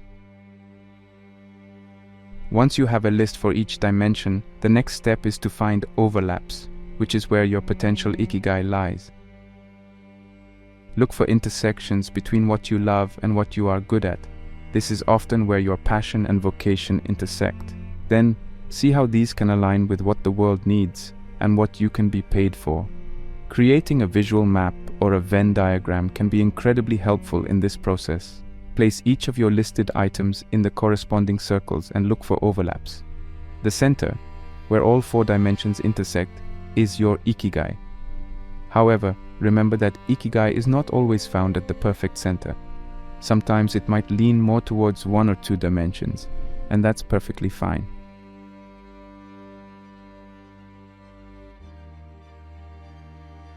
To illustrate, let's look at some examples. Example 1. Imagine someone who loves painting, passion, has developed a skill in digital graphic design, vocation, sees a need for compelling visual communication in social campaigns, mission, and finds opportunities to work as a freelance graphic designer, profession. Their ikigai lies in the intersection of these elements, using their artistic skills and passion for meaningful visual storytelling to contribute to social causes while earning a livelihood. Example 2. Consider someone passionate about cooking, passion, particularly skilled in nutrition and healthy eating, vocation, recognizes a growing need for dietary education in their community, mission, and can earn by offering cooking classes or nutritional consultancy, profession. Their ikigai could be educating and helping others to eat healthily and deliciously. Remember, finding your purpose is a personal and often evolving journey. It might require you to step out of your comfort zone, learn new skills, or even rethink your career path. It's about trial and error, learning about yourself, and being open to where life takes you. Having explored how to find your ikigai, we will next discuss how this powerful concept can be used to overcome laziness, fuel motivation, and guide you in setting meaningful goals that align with your life's purpose.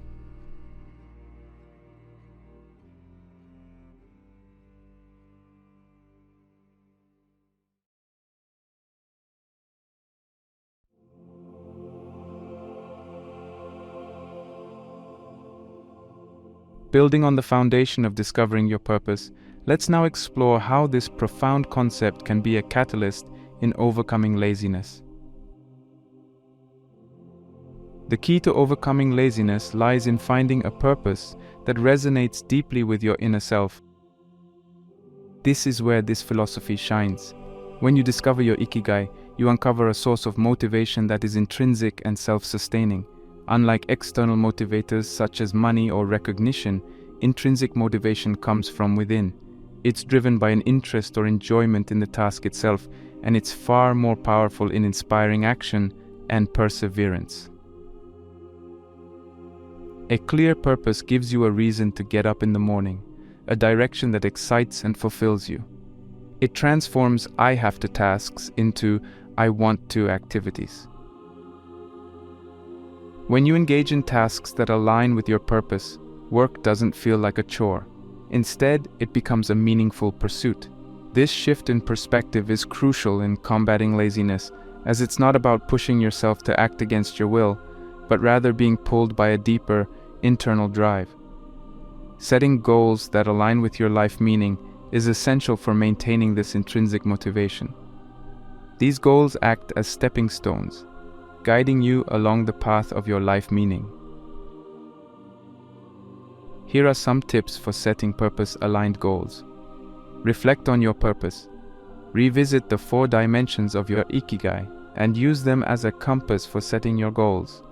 Ensure that your goals resonate with what you love, what you are good at, what the world needs, and what can sustain you. Set specific and meaningful goals. Vague goals are less likely to inspire action. Make your goals specific, clear, and connected to the essence of your ikigai. Balance. Aspiration with realism. While it's important to aim high, ensure your goals are achievable. Unrealistic goals can lead to frustration and demotivation. Break larger goals into smaller, manageable tasks to maintain momentum. Incorporate short-term and long-term goals. Short-term goals provide immediate motivation and a sense of achievement, while long-term goals keep you aligned with your overarching purpose. For example, if your ikigai is to teach, a short-term goal might be to complete a teaching certification, while a long-term goal could be to open your own educational institute. Regularly review and adapt your goals. As you grow and evolve, so might your ikigai. Regularly reflect on your goals and adjust them as needed to ensure they remain aligned with your life purpose.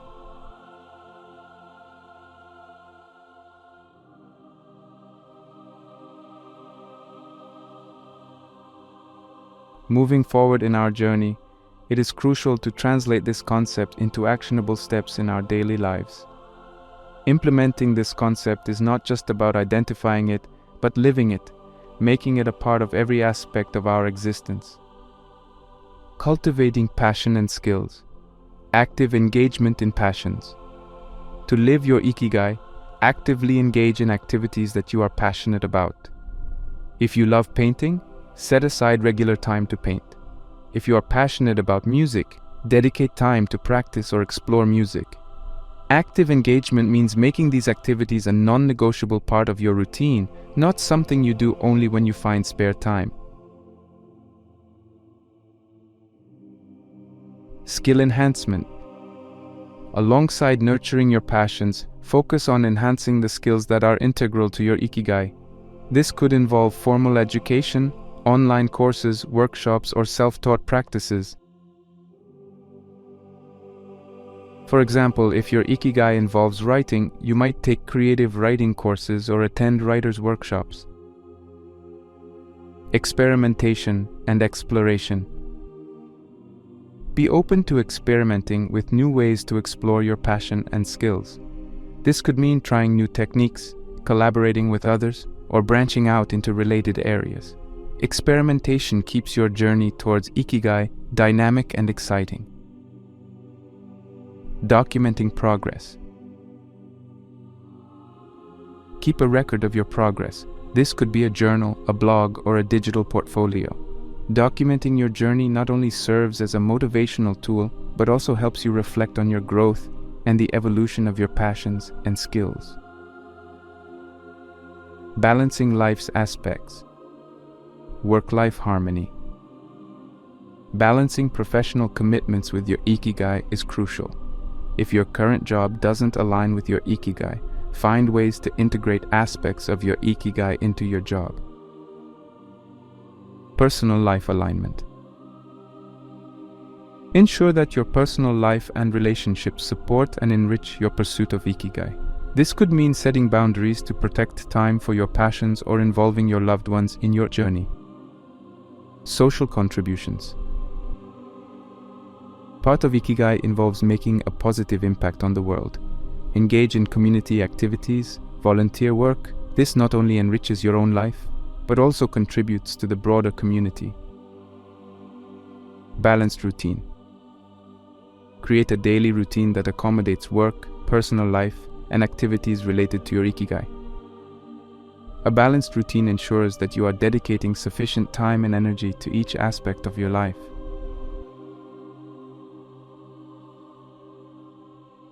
Overcoming challenges. Dealing with doubt and fear.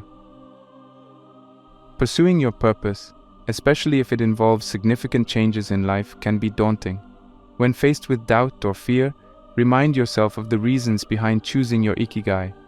Reflect on the joy and fulfillment it brings to keep yourself motivated. Time management.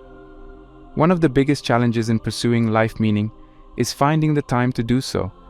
Effective time management, such as prioritizing tasks, eliminating unnecessary activities, and possibly waking up earlier or reallocating leisure time, can help create space for your ikigai activities. Financial considerations. If pursuing your ikigai involves financial risk, like starting a new business or changing careers, plan carefully. This might include saving up a financial cushion, seeking part-time opportunities, or starting small while you transition. Seeking support. Don't hesitate to seek support.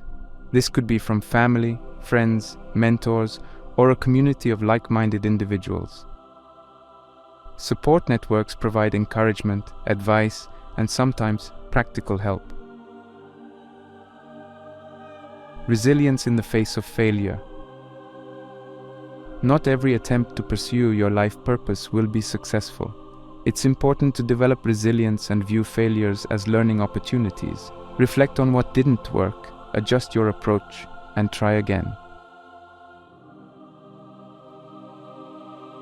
Overcoming the challenges on this path, such as dealing with doubt, managing time effectively, navigating financial implications, and building resilience against failures, is integral to living a life driven by ikigai.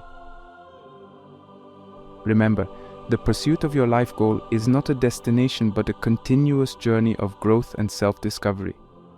By adopting these practical steps and maintaining a balanced approach, you can cultivate a life that resonates deeply with your inner values and passions, ultimately overcoming the inertia of laziness and living a life brimming with purpose and fulfillment.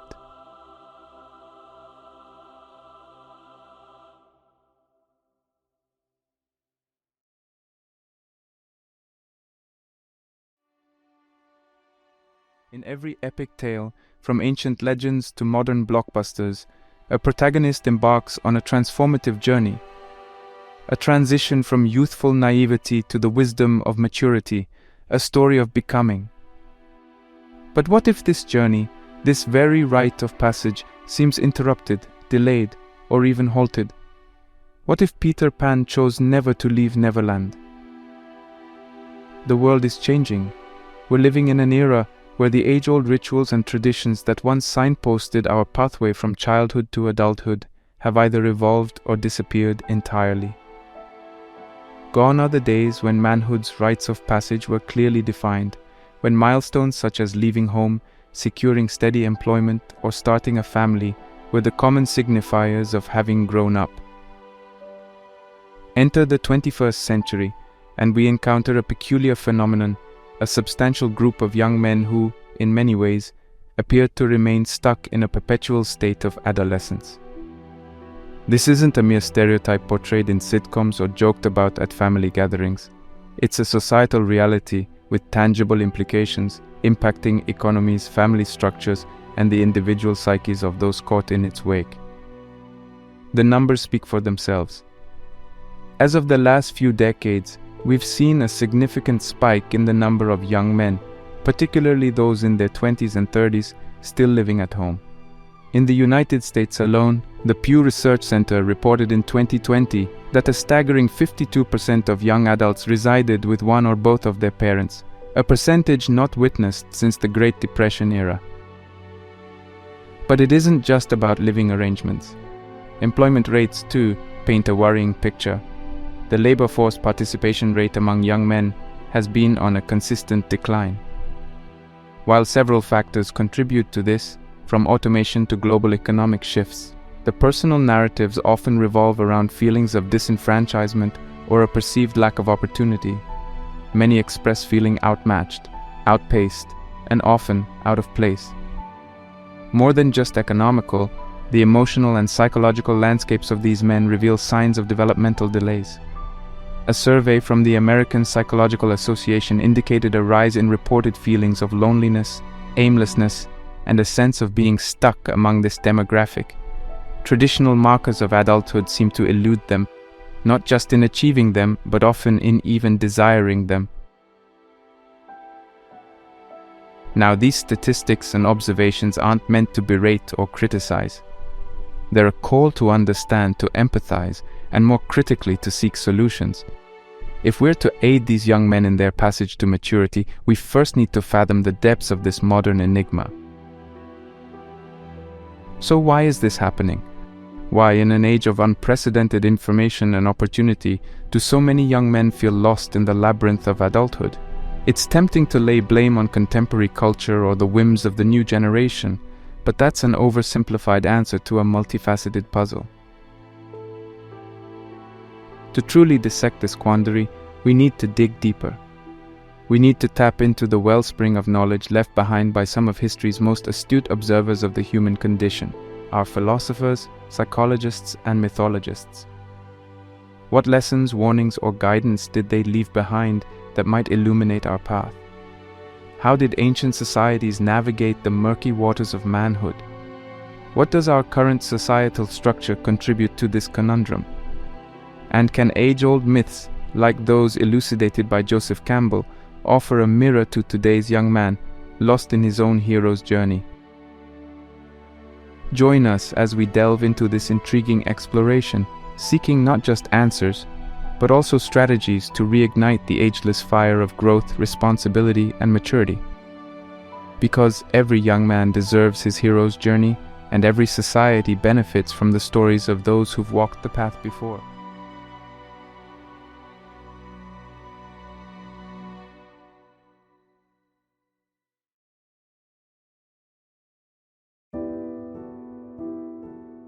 Joseph Campbell, a name synonymous with mythology and the human experience, crafted a framework that transcends time, geography, and culture. This framework is known as the monomyth, a singular narrative underlying countless myths, legends, and stories from every corner of the globe. At its heart, it's not merely a scholarly concept, it's a mirror to our own lives, our trials, and our transformations. Campbell once said, "Myths are public dreams, dreams are private myths." In stating this, he highlighted that the tales that have endured centuries, even millennia, share a common structure because they reflect the shared experiences of humanity. Whether it's the quests of Greek heroes, the spiritual journeys in ancient Indian texts, or the adventures of modern superheroes, the same pattern emerges over and over. This pattern, as Campbell identified, is the hero's journey. To delve into the hero's journey, we must first appreciate its three distinct phases: separation, initiation, and return.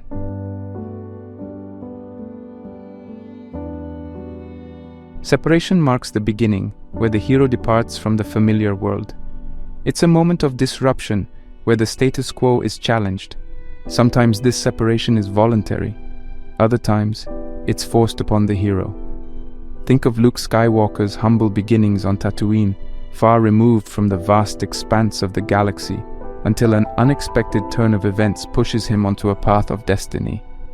For many young men, this phase is analogous to leaving home for the first time, starting college, or stepping into the workforce. It's an uncomfortable yet essential rift from the familiar. The second phase, initiation, encompasses the heart of the journey. Here, the hero faces numerous challenges, meeting allies and adversaries, experiencing both defeats and triumphs. This is the phase of growth, where skills are honed, beliefs are questioned, and identity is forged. Campbell's emphasis on this phase is crucial. It's not the destination but the journey that molds the hero. In the context of our young men, think of the myriad challenges of adulthood: establishing a career, building meaningful relationships, grappling with failures, and celebrating personal achievements. These experiences, both bitter and sweet, are the crucibles in which their maturity is tested and tempered.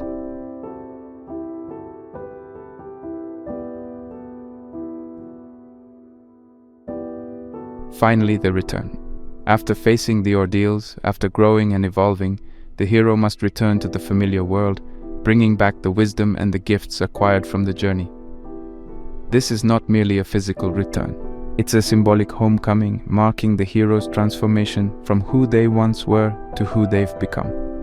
For young adults, this might symbolize achieving a level of stability, perhaps starting a family, or simply realizing a deeper understanding of themselves and their place in the world.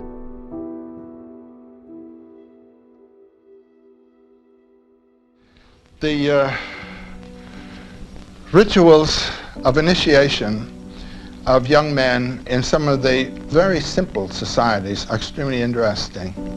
The boys are brought up to be in fear of the masks that the men wear in their rituals. These are the gods. These are the personifications of the powers that structure the society. The boy, when he gets to be more than his mother can handle, the men come in with their masks, or whatever their costume is, and they grab the kid, and he thinks he's been taken by the gods. Taken out into the men's ground, and he's beaten up and everything else. But then there, in New Guinea, there's a wonderful, wonderful event where the poor kid has to stand up and fight a man with a mask. I'd say he's fighting the god. The man lets the kid win. Takes the mask off, puts it on the kid. Now the mask is not there defeated and simply said, oh, this is just myth. It said the mask represents the power that is shaping the society and has shaped you, and now you are a representative of that power. That's a big story. And there are quite a number of examples around the world. Down in Tierra del Fuego, the Ona people down there had rituals of this kind where the kid had to get up and fight this god power that he'd always been afraid of. And the man put up a good fight for the kid, you know, but then the boy won. Now you're a man. You've broken past the image as fact and understand the image as metaphor. And you are to represent what the metaphor stands for. How does the hero's journey reflect the path of today's young men to adulthood? An intriguing observation is that many seem trapped in the initiation phase. While they have separated from their childhood, they grapple with the trials and tribulations of the initiation without seeming to find their way out. The dragons they face aren't mythical beasts, but rather societal pressures, personal insecurities, economic uncertainties, and often a lack of clear purpose or direction. Their battles are silent, internal, and often unacknowledged. Several reasons can explain this prolonged initiation. The modern world, with its overwhelming choices, can induce a paralysis of sorts. Traditional milestones of adulthood may seem elusive due to shifting societal norms. The digital age, with its constant comparisons on social media platforms, can exacerbate feelings of inadequacy or being left behind. The journey, which in myths was often simplified with clear adversaries and challenges, has become more abstract, more internalized. While ancient heroes had mentors, guiding figures offering wisdom and direction, many young men today feel they're navigating their journey without a compass. In the absence of these guides, the roadmap to the return phase remains obscure. However, recognizing this prolonged initiation is the first step to addressing it. By understanding where they stand on their hero's journey, young men can seek out the mentors, the experiences, and the wisdom they need to progress towards their personal return.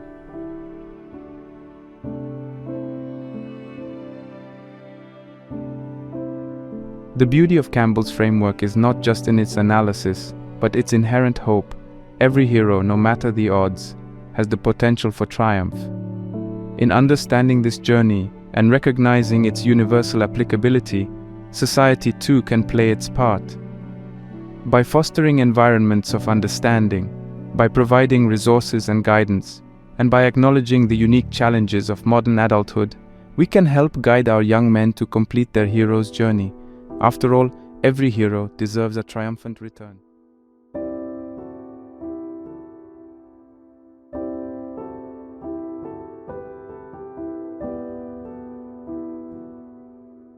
Again, in New Guinea, there's a ritual where the kid is, his eyes are covered by the initiating man, and the bull roarer comes over and he tells him, now the demon, dragon, grandpa is coming to eat you.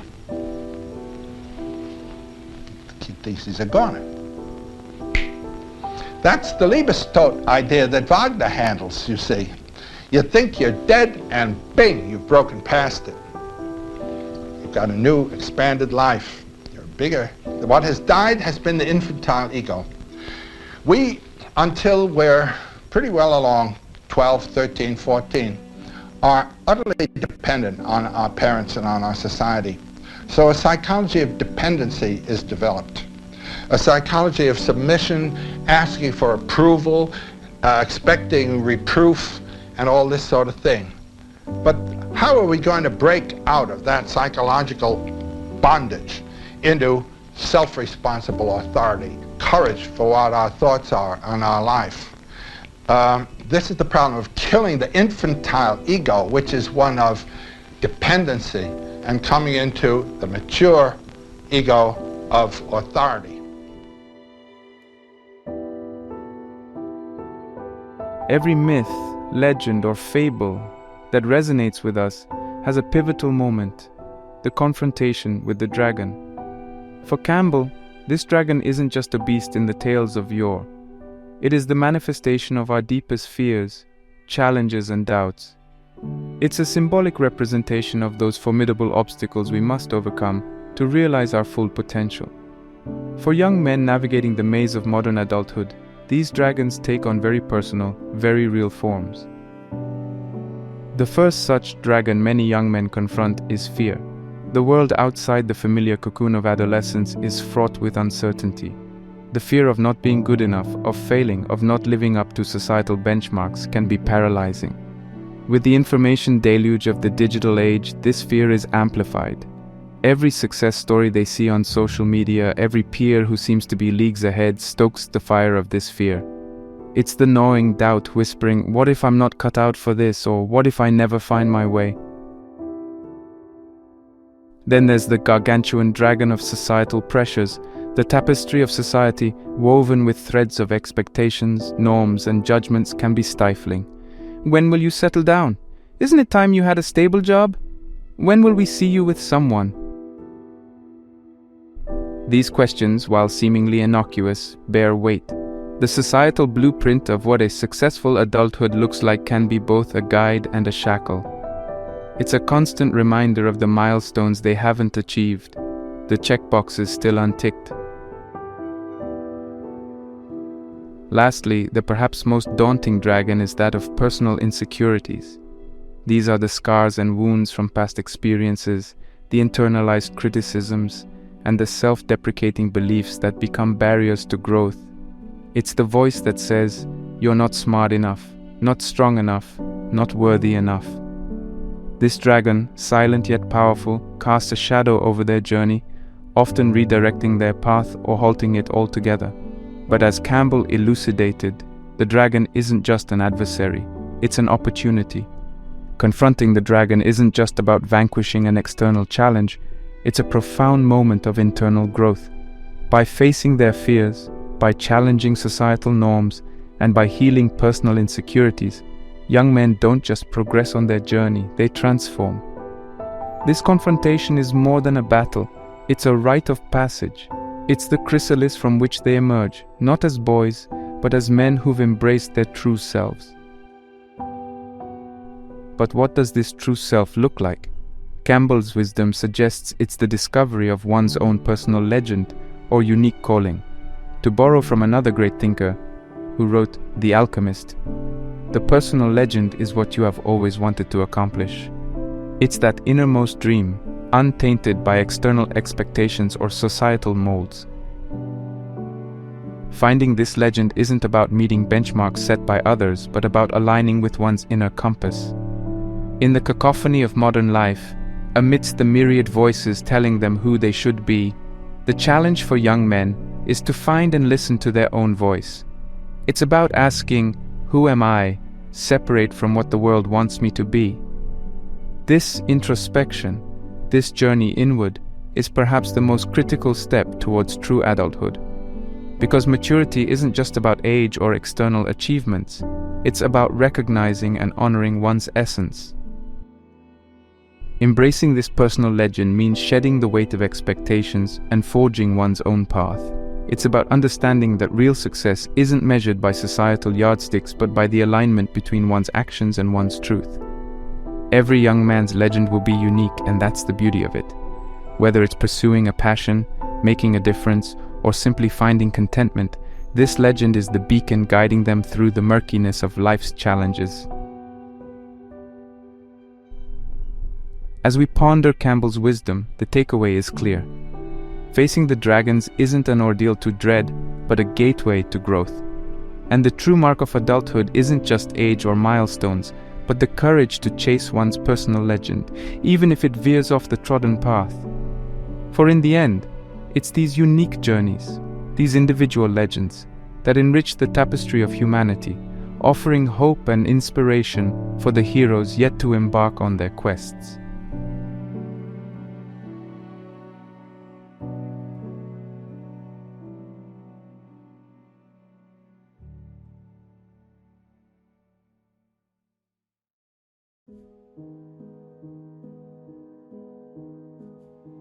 To understand the journey of young men today, it's enlightening to cast our gaze back in time. Ancient societies, with their structured norms and distinct values, offer a contrasting backdrop to modernity's fluid landscape. Among the luminaries of ancient civilizations, the Greeks and Romans stand tall, both for their monumental achievements and their intricate societal tapestry. By delving into their perspectives on manhood and responsibility, we gain a deeper appreciation for the timeless essence of adulthood and its ever-evolving challenges. In the heart of ancient Greece, manhood wasn't just an age marker. It was a profound transition entailing duties, honor, and societal roles. A boy's transition to a man wasn't simply heralded by physical maturity. The Greeks held a holistic view, encapsulating the spiritual, mental, and civic evolution. The ephibia, a rite of passage for Athenian boys, epitomizes this multifaceted transition. Beginning at around the age of 18, this rite wasn't just a ceremonial observance. It was an intricate process of training, spanning physical regimen, civic duties, and spiritual introspection. Throughout their ephibia, young men learned the arts of war, the nuances of governance, and the profound philosophies that Greece is celebrated for. It was a transformative journey, molding not just warriors, but thinkers, leaders, and citizens. Completing this rite wasn't just about individual growth, it was a covenant to society, a pledge of service and responsibility. In their world, a man's worth wasn't gauged by personal achievements alone, but by his contribution to the city-state. Their legends, from the valorous Achilles to the wise Odysseus, further underscored this duality of personal prowess and societal commitment. The Romans, inheriting and expanding upon Greek traditions, had their distinct flavor of manhood. In the heart of Rome, the transition from boy to man was symbolized through the toga virilis. When a boy donned this toga of manhood, usually around the age of 16, it wasn't just a sartorial choice, it was a profound metamorphosis. This change of attire marked his entrance into public life, his readiness to partake in the intricate dance of Roman politics, commerce, and society. Beyond attire, Roman manhood was defined by virtues. Derived from vir, meaning man, was the embodiment of courage, valor, and excellence. But alongside virtues, other virtues like gravitas, a sense of duty, pietas, duty to the gods and family, and dignitas, a sense of personal worth, were pillars upon which Roman manhood stood. These virtues were instilled, tested, and honed through military service, public offices, and societal engagements. A Roman man's journey was one of perpetual growth, where every role, be it as a soldier, a senator, or a father, was a stepping stone to deeper wisdom and greater responsibility. The rites of passage and challenges these ancient young men faced were, in essence, societal crucibles. These rituals ensured that the young men not only matured as individuals, but emerged as pillars of their communities. Whether it was defending their homeland, participating in civic duties, or simply upholding familial honor, their adulthood was a tapestry of personal and societal threads interwoven tightly. In contrast to our modern era, where the benchmarks of adulthood are increasingly individualistic and varied, the ancients had clear, structured milestones. But at their core, the challenges remain eerily similar. The quest for identity, the balance between personal desires and societal expectations, and the yearning for purpose are constants across time.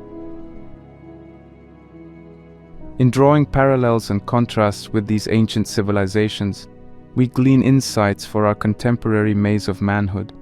Perhaps the lesson is that while the markers of adulthood evolve, its essence remains immutable. It's a balance between self and society, between personal legend and communal duty. The rites may change, the challenges may wear different masks, but the journey, in its depth and complexity, remains a timeless human endeavor.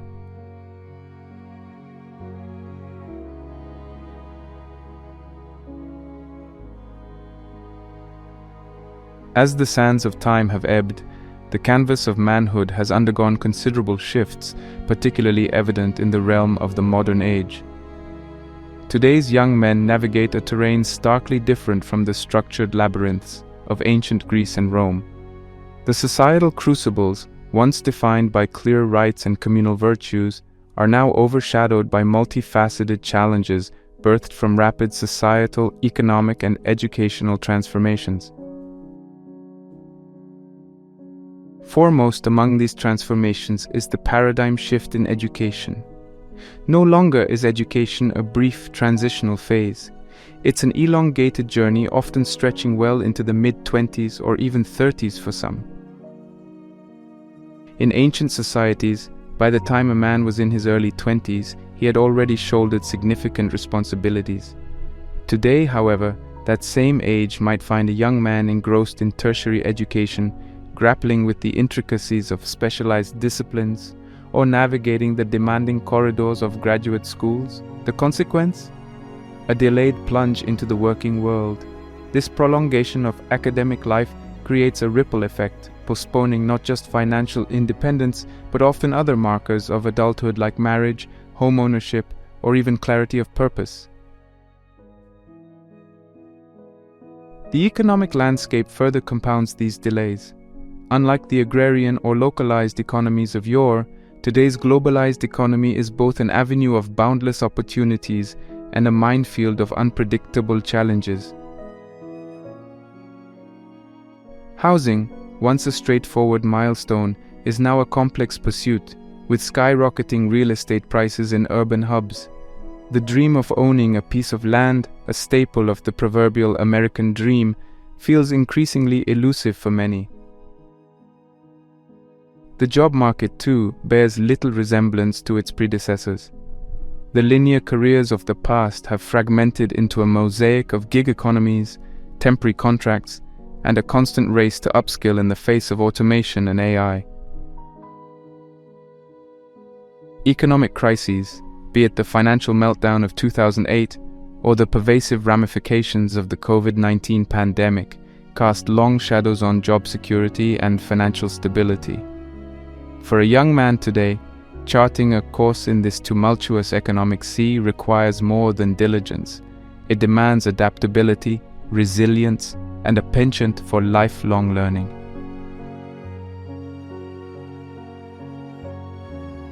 Parallel to these economic and educational tectonic shifts, the fabric of relationships, family, and marriage has undergone profound transformation.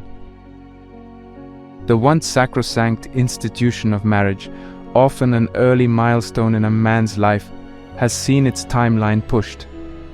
With shifting societal priorities, many young men and women prioritize personal growth, career ambitions, and individual pursuits before settling into marital commitments.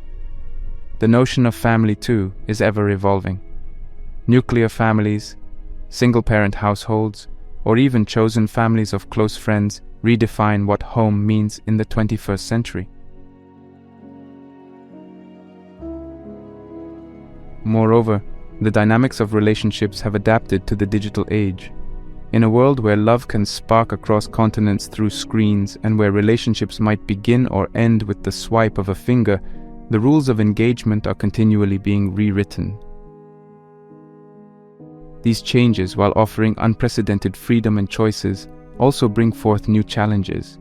The paradox of choice, the quest for authentic connections in a digital age, and the balancing act between personal independence and shared responsibilities in partnerships. In this modern tableau, young men find themselves juggling an array of roles, expectations, and challenges. Where the ancients had clear demarcated rites of passage, today's journey to adulthood is more fluid, less defined, and often punctuated with a series of mini-rites spanning decades. Yet, beneath these complexities, the underlying quest remains unchanged: the search for identity, purpose, and a rightful place in the societal mosaic.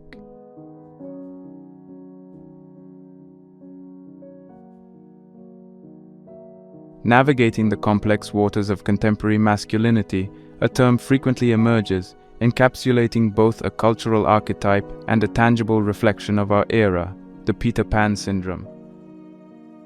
This term, much like its namesake from J.M. Barrie's timeless tale, embodies the reluctance to grow up. It paints a picture of individuals trapped in the buoyant bliss of childhood, feet afloat, eyes averse to the shores of adulthood. But is it a mere metaphor, or does it find roots in deeper psychological underpinnings? Let's embark on a journey through its facets, origins, and implications. The Peter Pan syndrome, at its core, can be characterized by a profound resistance to the responsibilities of adult life. Individuals grappling with this condition often showcase a palpable fear of commitment, whether in relationships, careers, or personal goals. Their lives, rather than charting a definitive trajectory, seem to meander through a labyrinth of short-lived passions, fleeting relationships, and evasive responsibilities. The allure of the now overshadows the promises and perils of the tomorrow. An insatiable quest for pleasure, instant gratification, and an aversion to enduring hardships often punctuate their daily choices. Yet while these attributes paint a vivid portrait, one must tread carefully. Is the Peter Pan syndrome a genuine clinical condition, or is it more of a societal construct? In the clinical realm, while it isn't recognized as a standalone disorder in major diagnostic manuals, certain traits associated with it mirror those found in conditions like avoidant personality disorder or certain types of narcissistic personality disorder. These overlapping characteristics include difficulty committing, avoiding responsibility, or seeking constant validation. Yet it's crucial to distinguish between genuine clinical conditions and behavior patterns influenced by societal and cultural factors. Labeling the latter as pathological can risk oversimplifying and stigmatizing complex behavioral phenomena.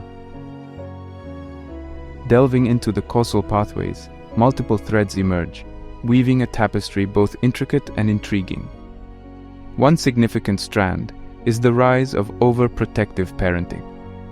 The helicopter parent, always hovering, shielding their progeny from life's bumps and scrapes, can inadvertently foster a sense of invulnerability in their children.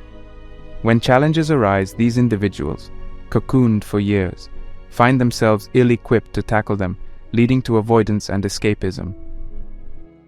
Societal changes, as elucidated in our discussion on modern shifts, further compound this. The era of abundant choice, while empowering, can also lead to decision paralysis. When every door is open, stepping through one becomes daunting. The fear of missing out, a distinctly modern malaise, can trap individuals in a perpetual state of indecision, further fueling their Peter Pan tendencies. Inherent personality traits too play their part. Just as some are natural-born leaders or innately curious, others might lean towards comfort, risk aversion, or a heightened need for immediate gratification. While societal constructs or parenting styles can amplify these tendencies, they often have deep-seated roots in an individual's personality matrix. In our exploration of the Peter Pan syndrome, we unearth its layered nuances, origins, and intersections with both personal and societal dynamics. As we step back and view the broader canvas, we understand that it's not just an isolated phenomenon, but a reflection of the evolving nature of adulthood and societal expectations. Addressing it, therefore, is not a matter of mere diagnosis, but a call for societal introspection, understanding, and empathy. As we continue our journey into the psyche of modern manhood, it's essential to approach such phenomena with both critical thought and an open heart, fostering an environment where growth is both encouraged and nurtured.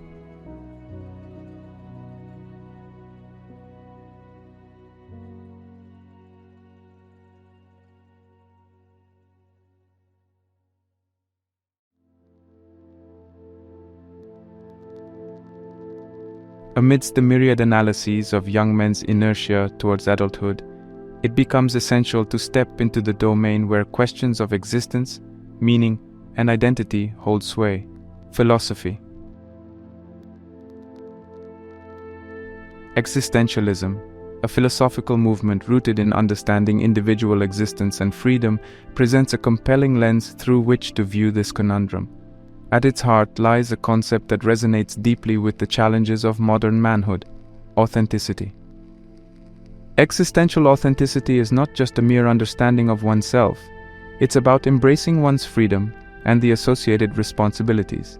It's the acknowledgement that our existence is not predetermined, that we have the freedom to shape our destiny, and that in this freedom lies both our greatest strength and our deepest vulnerabilities.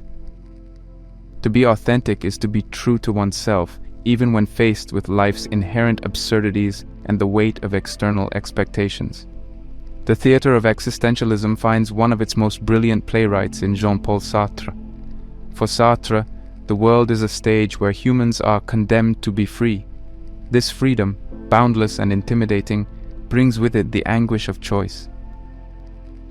Yet it is within this freedom that the pitfalls of bad faith lurk. Bad faith is a form of self-deception. It's the act of lying to oneself, of evading the truth of one's freedom and the responsibilities it entails.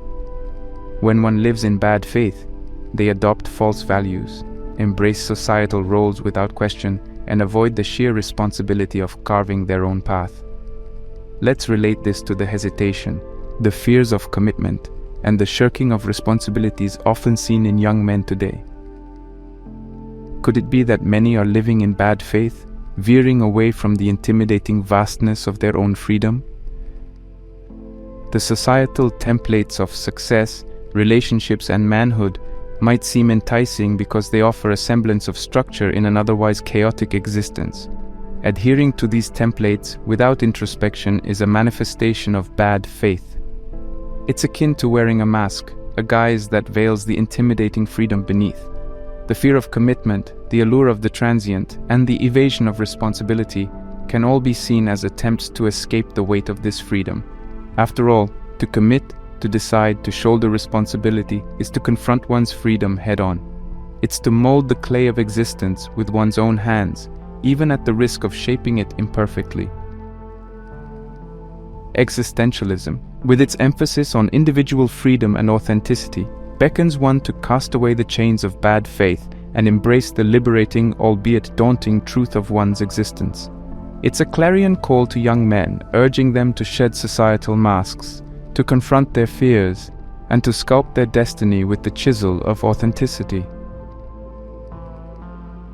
In this philosophical exploration, existentialism bridges the gap between ancient wisdom and modern dilemmas.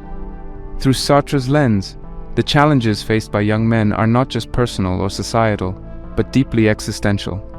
The journey to adulthood, then, is not just about societal milestones.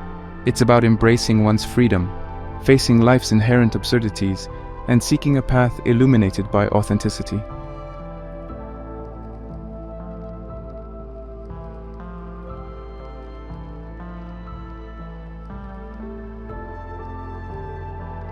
Media is undeniably one of the most potent architects of cultural zeitgeist. Films, TV shows, and broader pop culture narratives seep into the collective consciousness, subtly sculpting perceptions and expectations.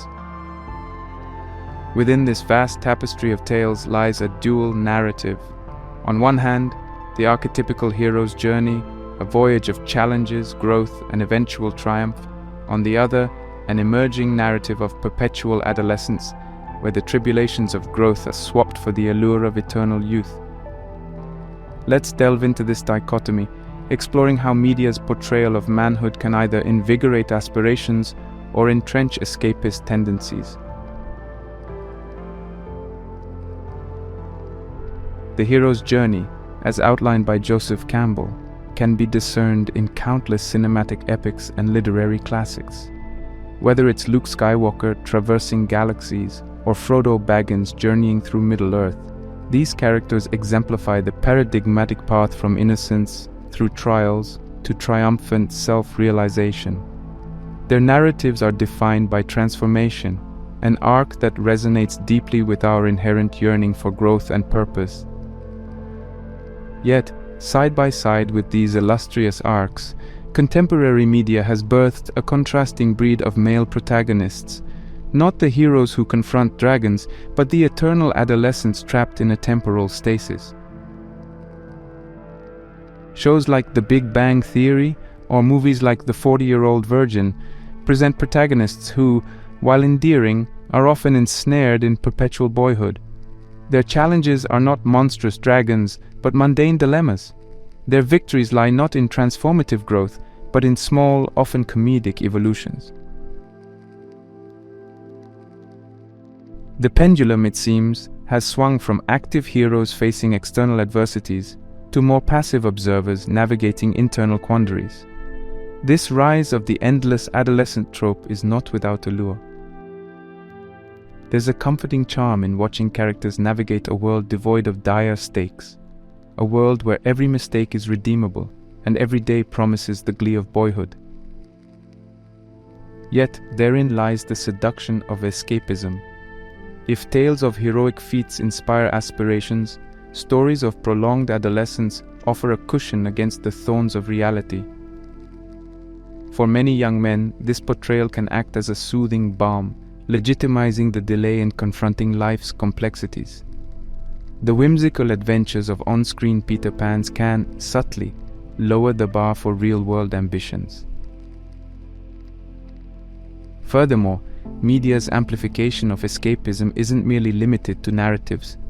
The very fabric of modern entertainment, with its sprawling video game universes, binge-worthy series, and virtual realities, beckons one to retreat from the tangible world. When virtual victories, be it in conquering game levels or in curating perfect digital personas, offer immediate gratification, the slow, often arduous grind of real-world accomplishments can seem less appealing. However, it's crucial to discern that media isn't a monolithic entity imposing narratives. It's a mirror, reflecting society's evolving values, fears, and aspirations. The portrayal of perpetual adolescence, while potentially stymieing, can also be viewed as a commentary on modern society's complexity. It speaks to the myriad challenges of contemporary adulthood, from economic struggles to existential quandaries. The passive observer, trapped in adolescence, is as much a product of societal shifts as he is of media's crafting. In navigating the maze of modern manhood, media emerges both as a guide and a gatekeeper. While tales of heroism can kindle the flames of ambition, narratives of eternal youth can either offer solace or sow stagnation. The onus then lies with the discerning viewer, to draw inspiration from transformative tales and to view prolonged adolescence not as an ideal, but as a poignant commentary on our times. In this dance of narratives, it's pivotal to remember that every story, no matter how escapist, carries within it kernels of truth, reflections of the world it arises from.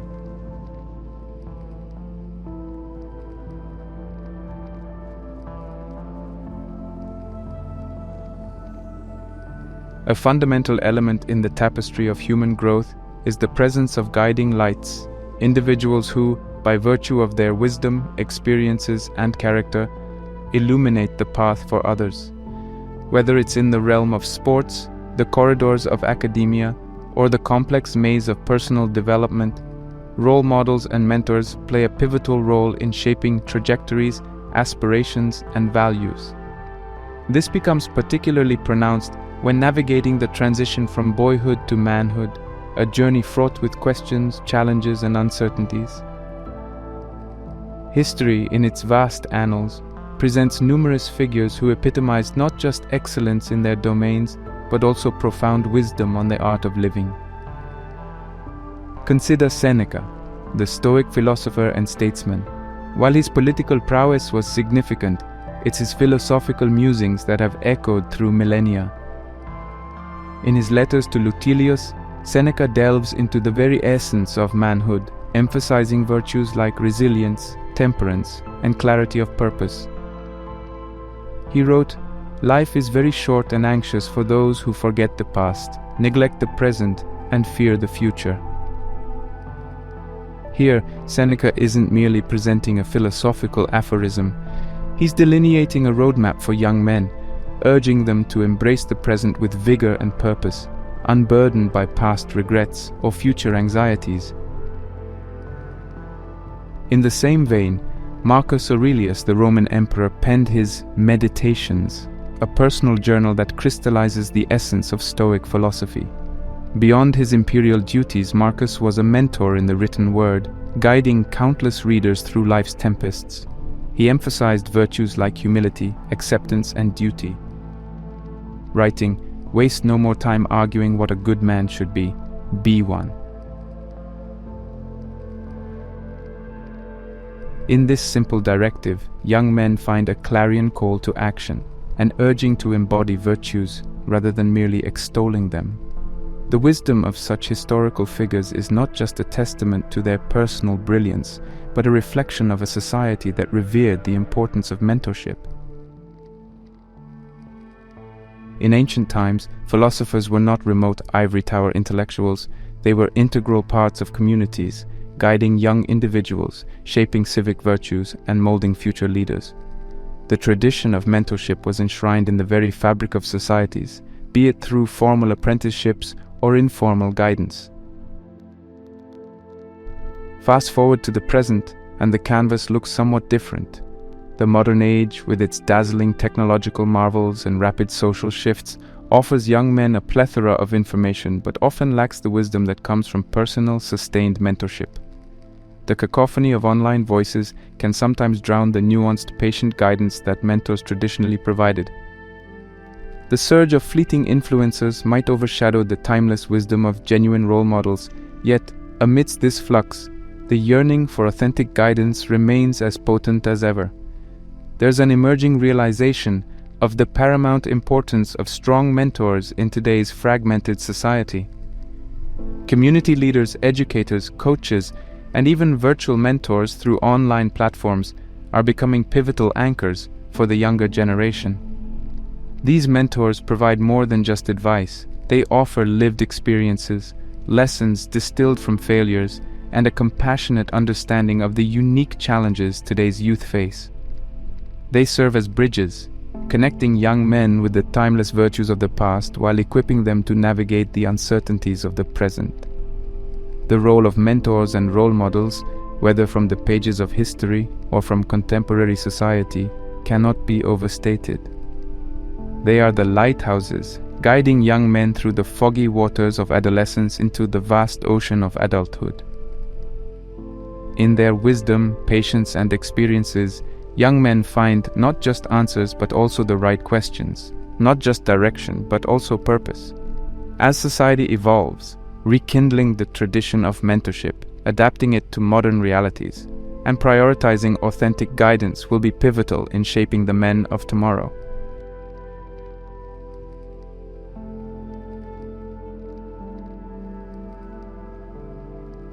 Transitioning from the tender phase of boyhood into the challenging terrain of adulthood is not a journey undertaken in isolation.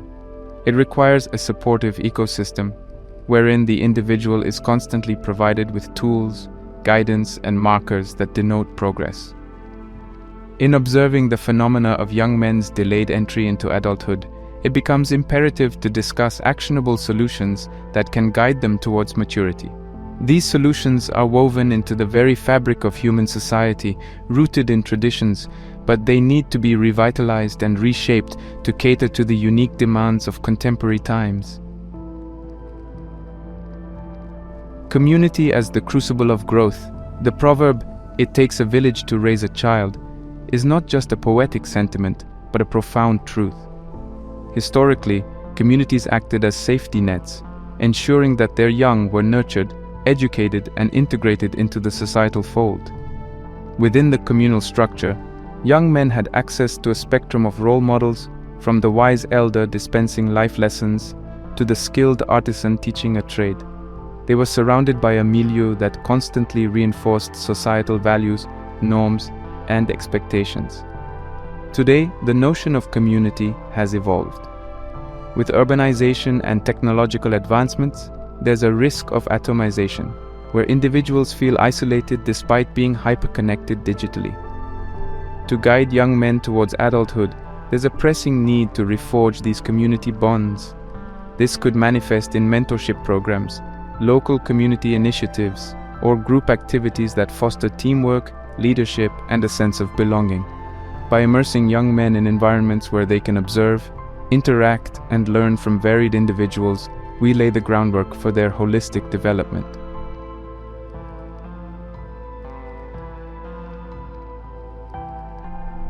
Structured challenges as catalysts. A consistent theme across cultures and epochs has been the idea of challenging the young as a rite of passage into adulthood.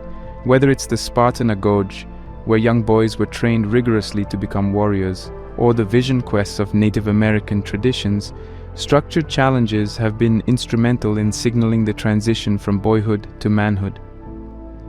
In the modern context, the nature of these challenges needs a redefinition. Instead of physical trials, the emphasis can be on intellectual, emotional, and moral challenges.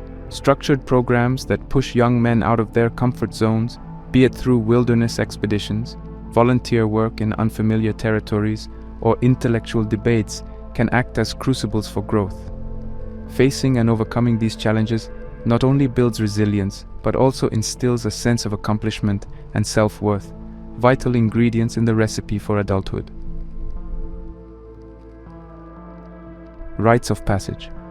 Human societies have always marked significant life transitions with ceremonies. These rites of passage are not mere cultural rituals. They psychologically and socially cement the transition from one phase of life to another.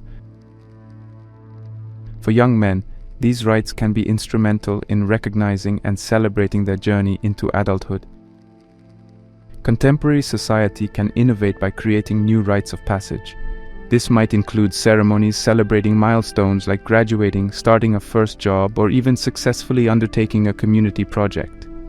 By ceremonially recognizing these achievements, young men are provided with clear markers of their journey, reinforcing their progression and maturity. Philosophers, with their introspective depth, have often provided answers to pressing existential questions, laying down principles that transcend time and place.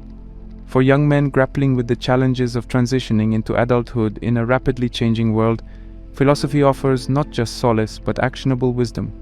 This wisdom revolves around three pivotal tenets: embracing responsibility, seeking personal meaning, and living authentically.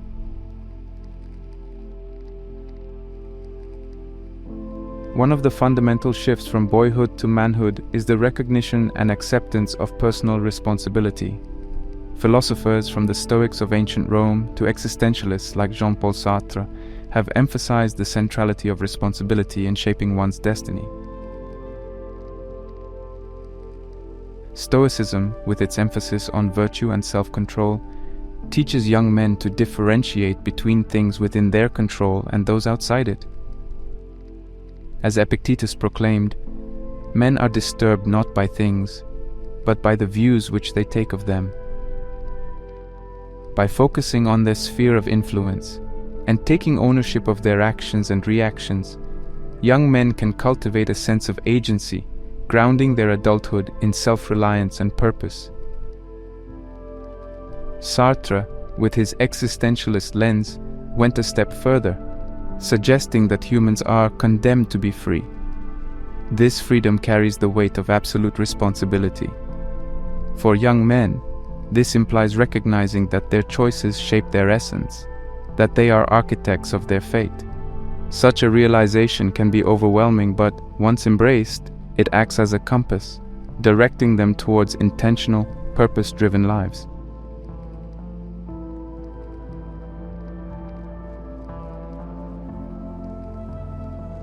Seeking personal meaning. In a world brimming with information, opportunities, and distractions, finding personal meaning can feel like navigating a labyrinth. Philosophers, however, provide a torchlight. Viktor Frankl, a Holocaust survivor and the mind behind logotherapy, posited that the primary human drive is not pleasure, as Freud suggested, but the pursuit of meaning. Frankl's Man's Search for Meaning is more than a book. It's a testament to the indomitable human spirit. For young men, it offers a profound lesson. That meaning is not passively received, but actively created. Whether it's through work, relationships, challenges, or creative endeavors, young men must forge their path, aligning their actions with their intrinsic values and aspirations. Such a quest for meaning provides direction, turning the uncertainty of youth into the clarity of adulthood. Living authentically. The philosophical idea of authenticity, particularly championed by existentialists, revolves around living in alignment with one's true self, unswayed by external pressures or societal facades. Authenticity is the antidote to the bad faith that Sartre discussed, the act of self-deception where individuals deny their freedom and responsibility. For young men, living authentically implies shedding societal masks, questioning inherited beliefs, and forging a path resonant with their core being. It means confronting the anxieties of freedom, the weight of responsibility, and the challenges of individuality, but emerging with a life that is genuinely theirs. It's an invitation to be active participants in their narrative, not passive observers. Guiding young men towards adulthood, while complex, can find a structured pathway in philosophy. By embracing responsibility, young men lay the foundations of a purposeful life. By seeking personal meaning, they align this life with their aspirations. And by living authentically, they ensure that this life, in all its challenges and triumphs, remains true to their essence. As they embark on this philosophical journey, young men discover not just the intricacies of adulthood, but the profound joy of a life well lived.